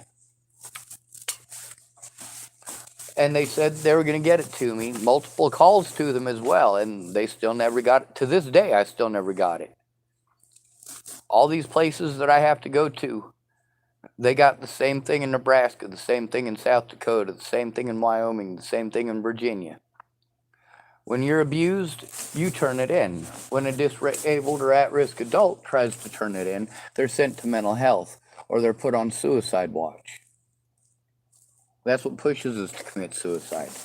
People not caring. Because when you're abused to the point that you want your life to end, you need somebody to do something about the predators, not victimize you for wanting your life to end and discrediting you literally for the rest of your life. Oh, he tried to commit suicide. He's mentally ill. So obviously, nobody would ever hurt a mentally ill person. It's his own fault that people did that to him. Blah, blah, blah, blah, blah. If I was to go to court here in Tillamook and tell him, hey, there's this guy works down at the laundromat. His name's Chris. Officer Martinez knows him. Would they go talk to Officer Martinez? They'd go, oh, just some guy named Chris who works at the laundromat? Shit, half the people in there could even know who you are. They'd play stupid. That's what I got to deal with everywhere. And they change the laws and send me to somebody else every time. Like, the laws aren't written that many different ways. Yeah. If it's illegal to do it to somebody else, it's illegal to do it to me. If you have to investigate it when it's done to another disabled adult in a house, you have to do the same thing for a disabled adult on the streets. But no, they just use the fact that I'm homeless to discredit me. They claim that I'm on drugs, claim that I do meth, claim that I do all sorts of shit that I never fucking touch. All because it diminishes me as a human being and destroys my name. Meanwhile, I'm too high strung for meth. If I smoke that shit, puts me to sleep.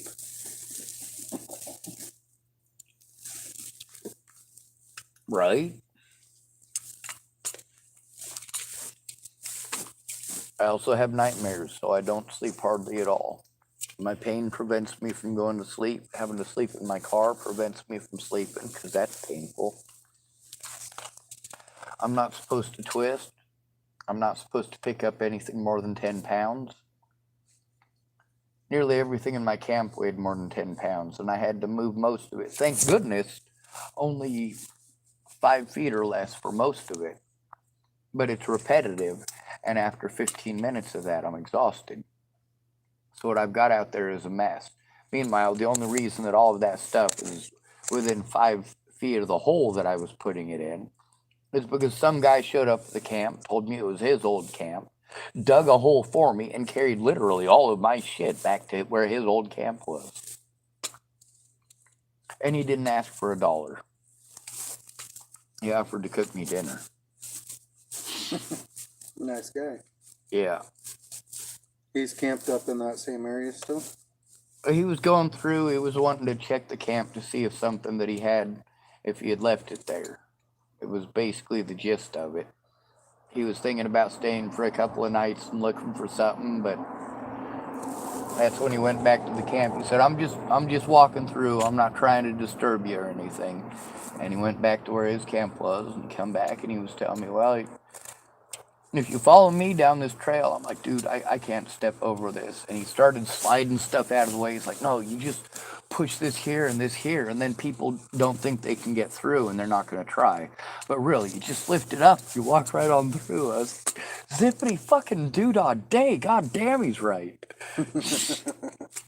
Like, he all right, from here to that fence is probably the distance between where I picked as a camp and where his camp was from it. Like, that's how far back I had to go in. But it's pretty much flat trail once you get past that certain part. And it's all well-walked trail. And I'm like, obviously somebody's been walking back here. You know, this stuff wasn't, you know, somebody's been walking this trail. He's like, it's a game trail. Yeah. Bears walk through here. He started pointing out these big old paw prints. They just look like big old divots in the ground. He said, you notice they're all the same shape? I said, yeah. He said, you didn't know that was a bear? I said, I was pretty sure it was a bear. With all the stuff that's on it, it basically just looks like a big clump in the shape of something that could be a bear print. You can't tell individual claws like you can if they step in quasi-mud.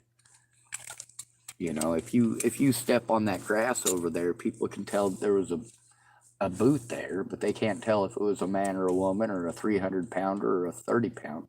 Well, based on the shoe size, I suppose they sort of could. Yeah.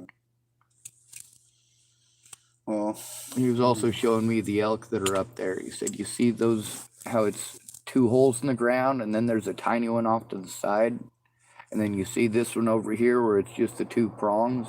That's because these are 2 completely different animals. Even though they look similar, this one looks like it's got a little dew claw sticking out the side. And he was telling me what kind of an animal that was too. And I don't remember what he was telling me. But now I want to look at all the deer and all the elk and all the moose and try to figure out which one has a dew claw. So, like a male and a female elk. A female elk doesn't have a, well,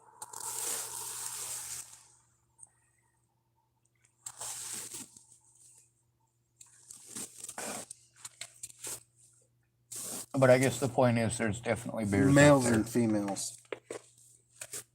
So like one of them will have a dew claw and one of them don't? Yeah, a male has a dew claw and the female don't.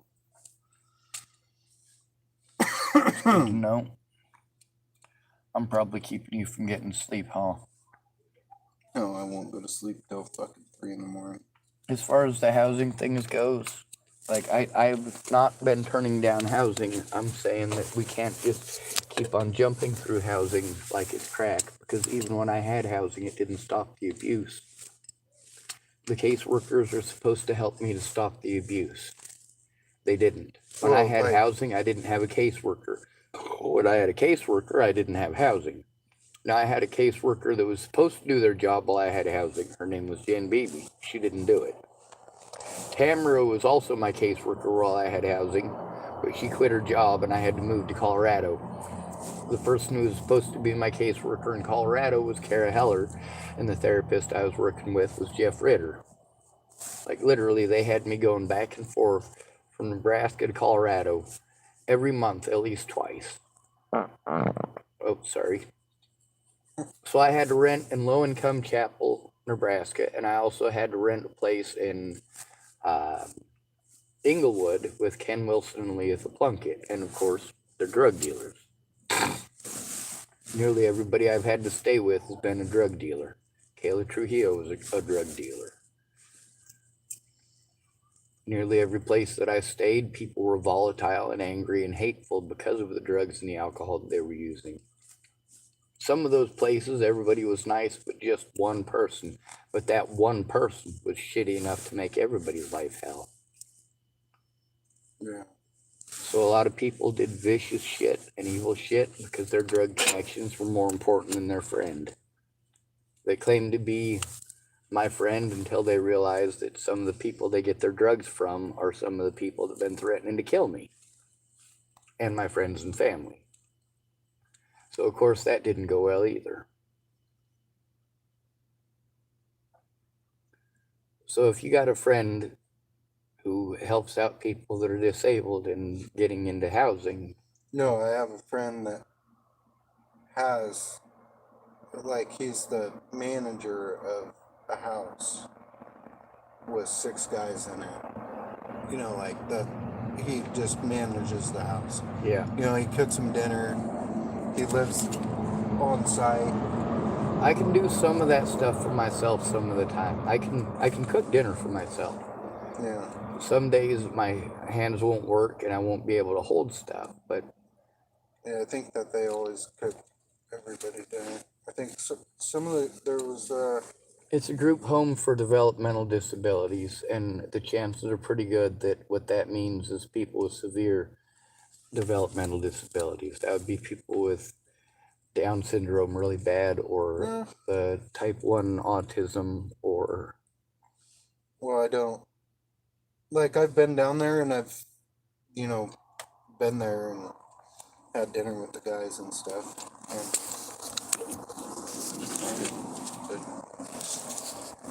Some of them seem pretty normal to you? Yeah, well, like, Stu's just like...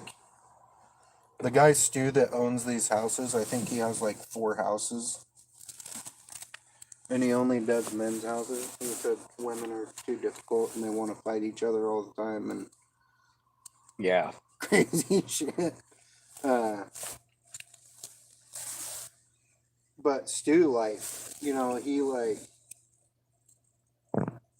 when like if I go down there and I stay with my buddy for 3 or 4 days, Stu's fucking at the house. Putting somebody out going to the hospital on block. Like he's always like just highly active in it's his passion. That's what he was meant to do. I get taken advantage of because I'm alone. That's the number one thing that predators look for. Victims who are alone and vulnerable. Yeah, Stu doesn't. I'm alone and vulnerable, and that's what people aren't recognizing. They can't talk me out of that. They can't explain it away. It's a reality of my life. So the place up there for the disability office, right? Yeah. That's the one that Lopez was harassing you about going there? Martinez. No, but all of these different services have all done the same thing as TCCHC and TFCC. They're just sending me around in circles to all the other agencies. All of them telling me it's not their jobs, it's another agency's job. All of them changing what the law is supposedly based on what it is that I'm doing. Yeah, so it's like, if the police tell me that by law I have to go to this place and fill out the paperwork, no, it's all supposed to go to APS, Adult Protective Services. Every single one of these services that did not assist me in turning in the crimes against me to Adult Protective Services, or the crimes against other at-risk adults to Adult Protective Services, or the crimes committed against children, no, it's not. That's the thing, is that they'll lie to you about that. No, like, so the disability office doesn't do the adult. Northwest Office of Senior and Disabilities, they outright denied me. They wouldn't look at any evidence, wouldn't listen, nothing. Well, like, so, like, that's why I record. What I wonder is that if you got into like a housing program, that's like adult foster care basically. Yeah. And they put you in a home where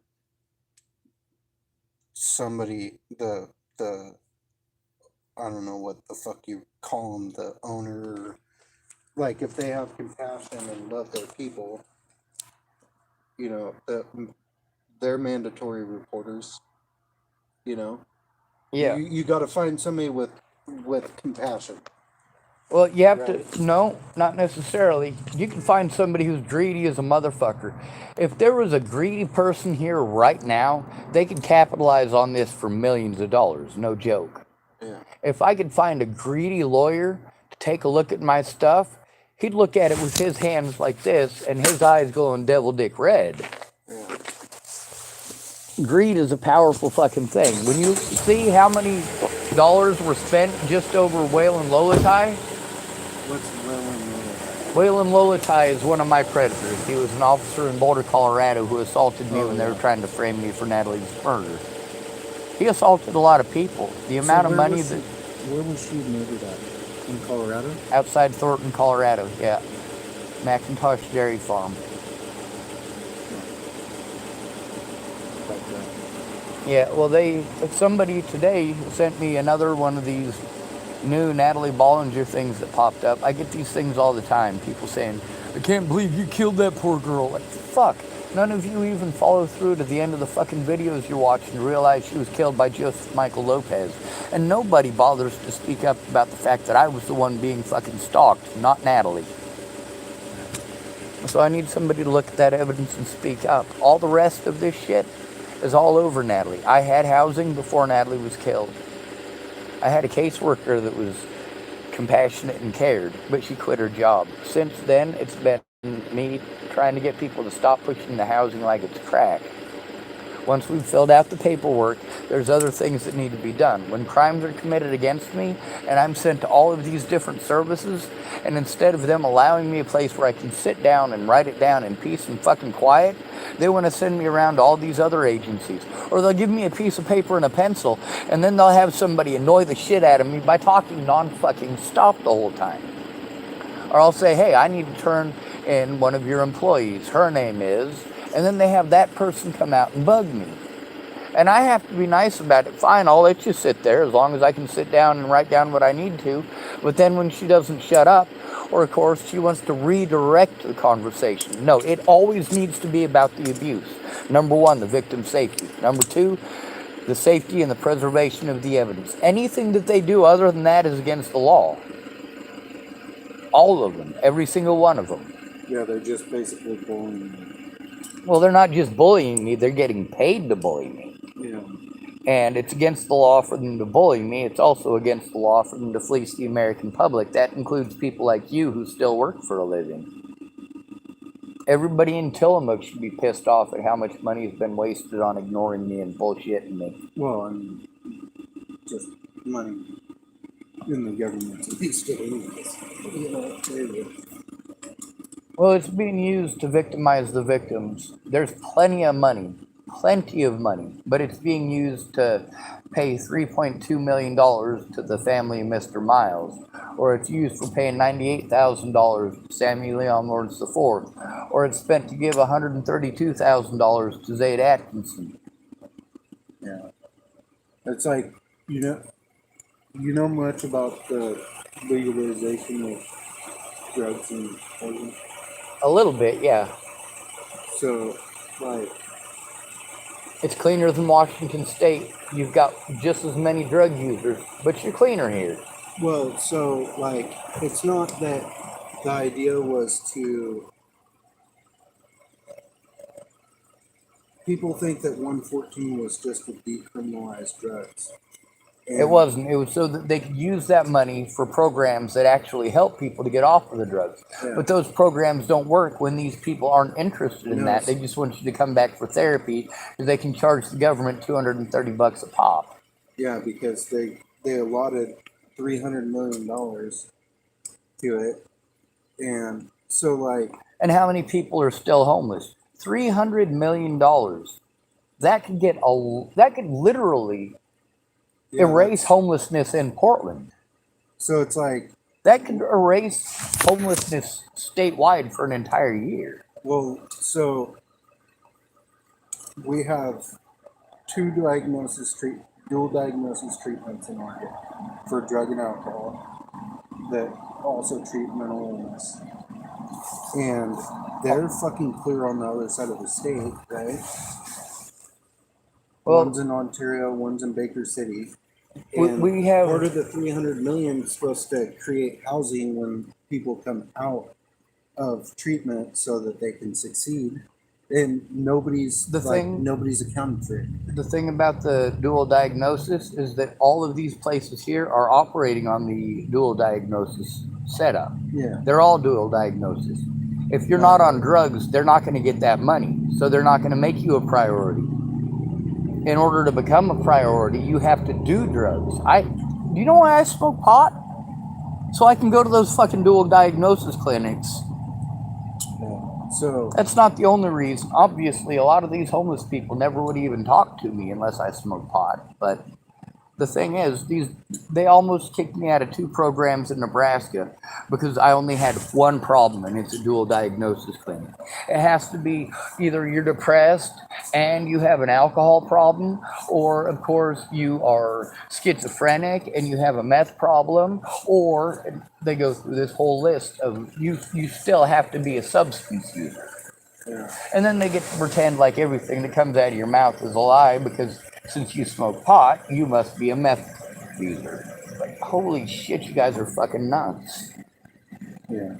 The system's meant to fuck people.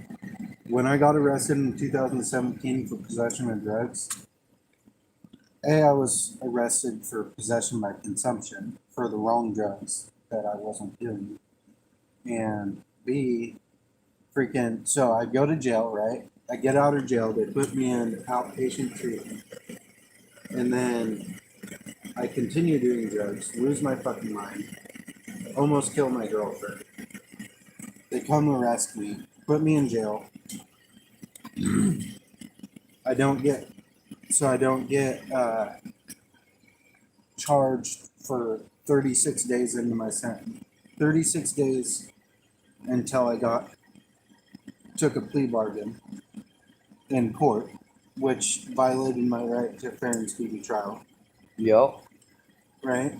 So, because I had a 90-day sentence and I was 36 days in, I was not eligible for a furlough to treatment because with my good time and time served and trustee time, I didn't have long enough of the sentence to be eligible for treatment. So I get out of jail and I go straight to the parole and probation and I'm like, hey, I want to go to treatment. And they're like, well, you can't go to treatment because you've been in jail and you have too much time. I'm like, okay, so how do I go to an inpatient treatment? And they're like, you have to go out there, you have to do drugs, get caught with drugs. Exactly. Come back to jail. And at that point, they're telling you to commit crimes to get help. Yeah. They kept on doing that to me. I mean, officers in this town alone, over a dozen times just in the last month, have told me to do things that are against the law. And they know they're against the law. And now they know that they've been recorded and that I've been trying to turn them in, so I have to be extra paranoid. Yeah, a long time ago, when I was starting out on the me and my girlfriend got in the state came off and my driver's license was suspended. And he told me to drive my truck. Oh, just get in your truck and leave. And it's like, no, I have a suspended driver's license, and if I get in my truck and leave, then you're going to pull me over, and then I'm going to get a fucking bunch of tickets. Oh, yeah, just get in your truck and leave. That's how I ended up with a paraphernalia on my record. Had 2 cops yelling at me to pick up a pipe that wasn't mine. I told them, I'm not picking it up, it's not mine. I said, pick it up and hand it to us, or we're going to arrest you. So I picked it up and handed it to them, and they gave me a ticket for possession of paraphernalia. Really? It was a pot pipe in Colorado, no joke. Oh, before it was legal? Yep. It belonged to a guy named Junior. Well, it belonged to his girlfriend, Kayla. And Kayla handed it to Junior, and Junior saw the cops coming and dropped it. It hit the ground and bounced right between my feet. And you were the most vulnerable one? Yes. Oh, my God. They also said they were going to come to court and explain the situation, but they never showed up. So then, of course, that gets used against me everywhere, too. Oh, my God, he's a big-time druggie. Like, no, I got busted with somebody else's pot pipe because he was trying to ditch it, and he ditched it on me. Freaking, I know a guy that went to prison for 2 years for freaking having a piece of weed in Idaho. He did 2 years in prison for just a piece of weed like that big. I did 7 months locked up, no joke, for telling on a child molester. Well, I'm gonna go friends with Scott my Costa. garbage. Get the hell out of here. I don't want to talk to you anyway. Right. I had mean things to say to you tonight, but you were busy for most of the night, and now I'm too much pain. Have a good night. I'll pretend to. Thank you.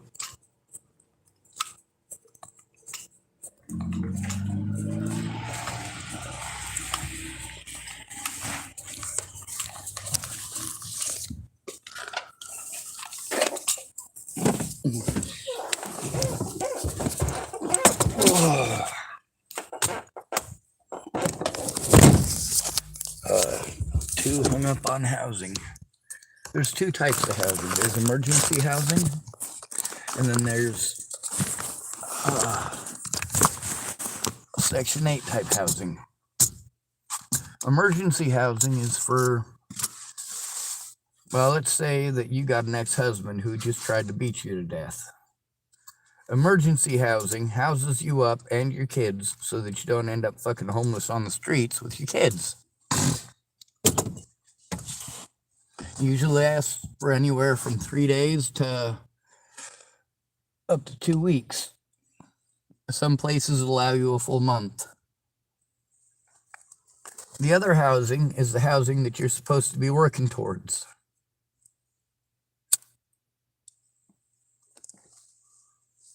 when a person's basic needs are not met, their brains aren't able to function well enough for them to meet their other needs. Like, before I can take any of these people to court, my money has to be enough money for me to live on. Like Chris was talking about with the housing. He was showing the $3,200 a month for rent. That's the average here, by the way. And people say, hey, why don't you just rent a place? Are you fucking kidding me? Do you know how to do math?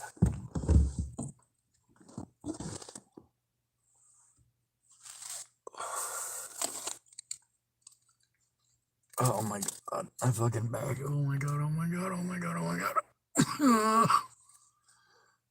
Fuck.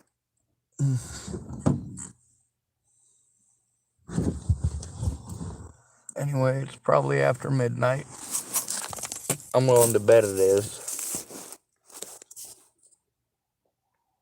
12:50, and this video is over 2 hours and 30 minutes long.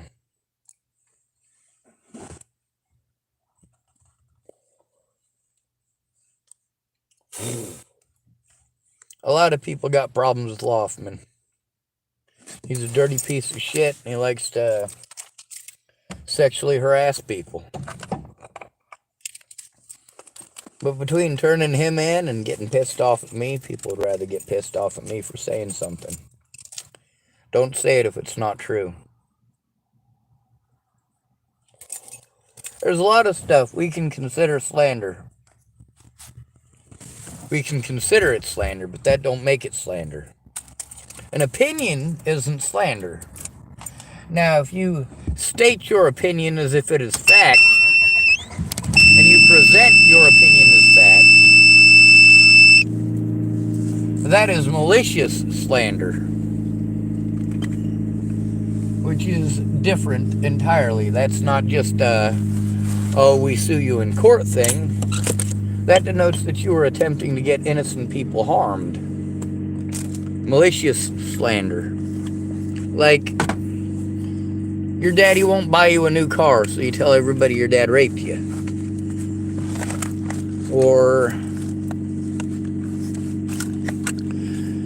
your law practice is supposed to do the job of a mandated reporter because you're an at-risk adult.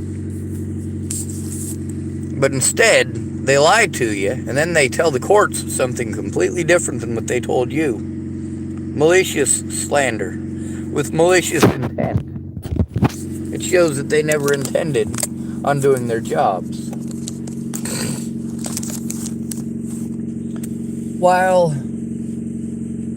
jails and prisons across the United States were letting child molesters, rapists, and murderers get out because of the COVID thing, that's when the cops in Colorado chose to make sure that I was arrested and incarcerated on false charges and outright lies. Meanwhile, police agencies from multiple states and jurisdictions took part in setting that whole thing up, each of them lying to me. Now, Megan Misigatis was supposed to be my advocate. She did not advocate for me. Alright, I'm going to have to go park my car because I did not realize how long I had stood out there talking to him in the cold. I am fucking hurting like a motherfucker. I'm going to end this video. I'm going to start it up again before I leave town because I want to make sure that, well, as much of what I do is recorded as possible.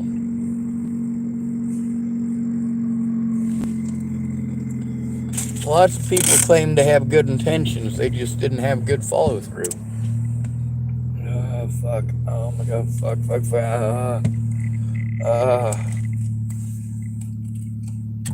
Oh, Jesus fucking Christ. That shit hurts. Now, I can't possibly keep all of my electronics charged up. I am glad that Chris lets me charge up my electronics. I'm glad that he shares his stories because they are actually useful in court and they're also admissible in court. It goes to show an established probable cause, and that allows for the search and seizure of Loffman, his properties, and his firearms.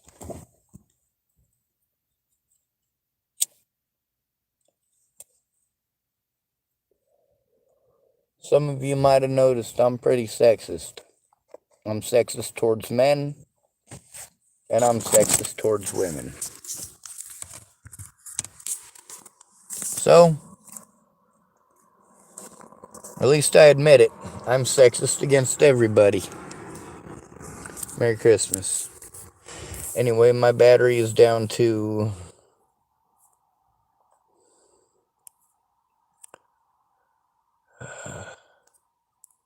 15% charge.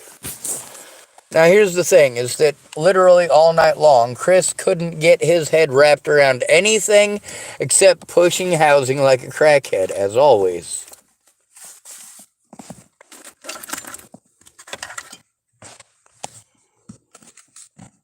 It's overwhelming. Meanwhile, I have to travel around and try to find resources that don't fucking exist.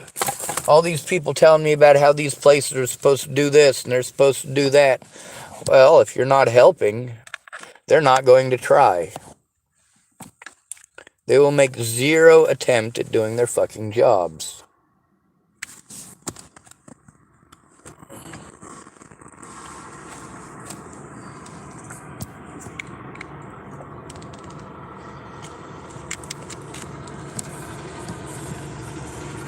They'll claim to me that they have an overwhelming caseload,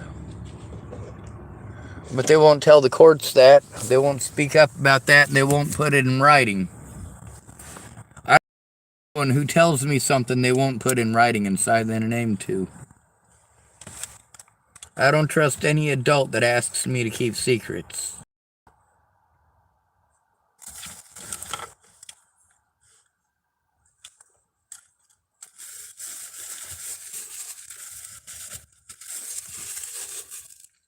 Natalie Bollinger never once thought about my safety.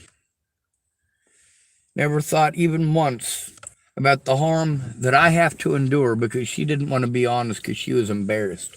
Oh, poor you, you got embarrassed. Lucky for her, she also got dead. That saved her from going to prison.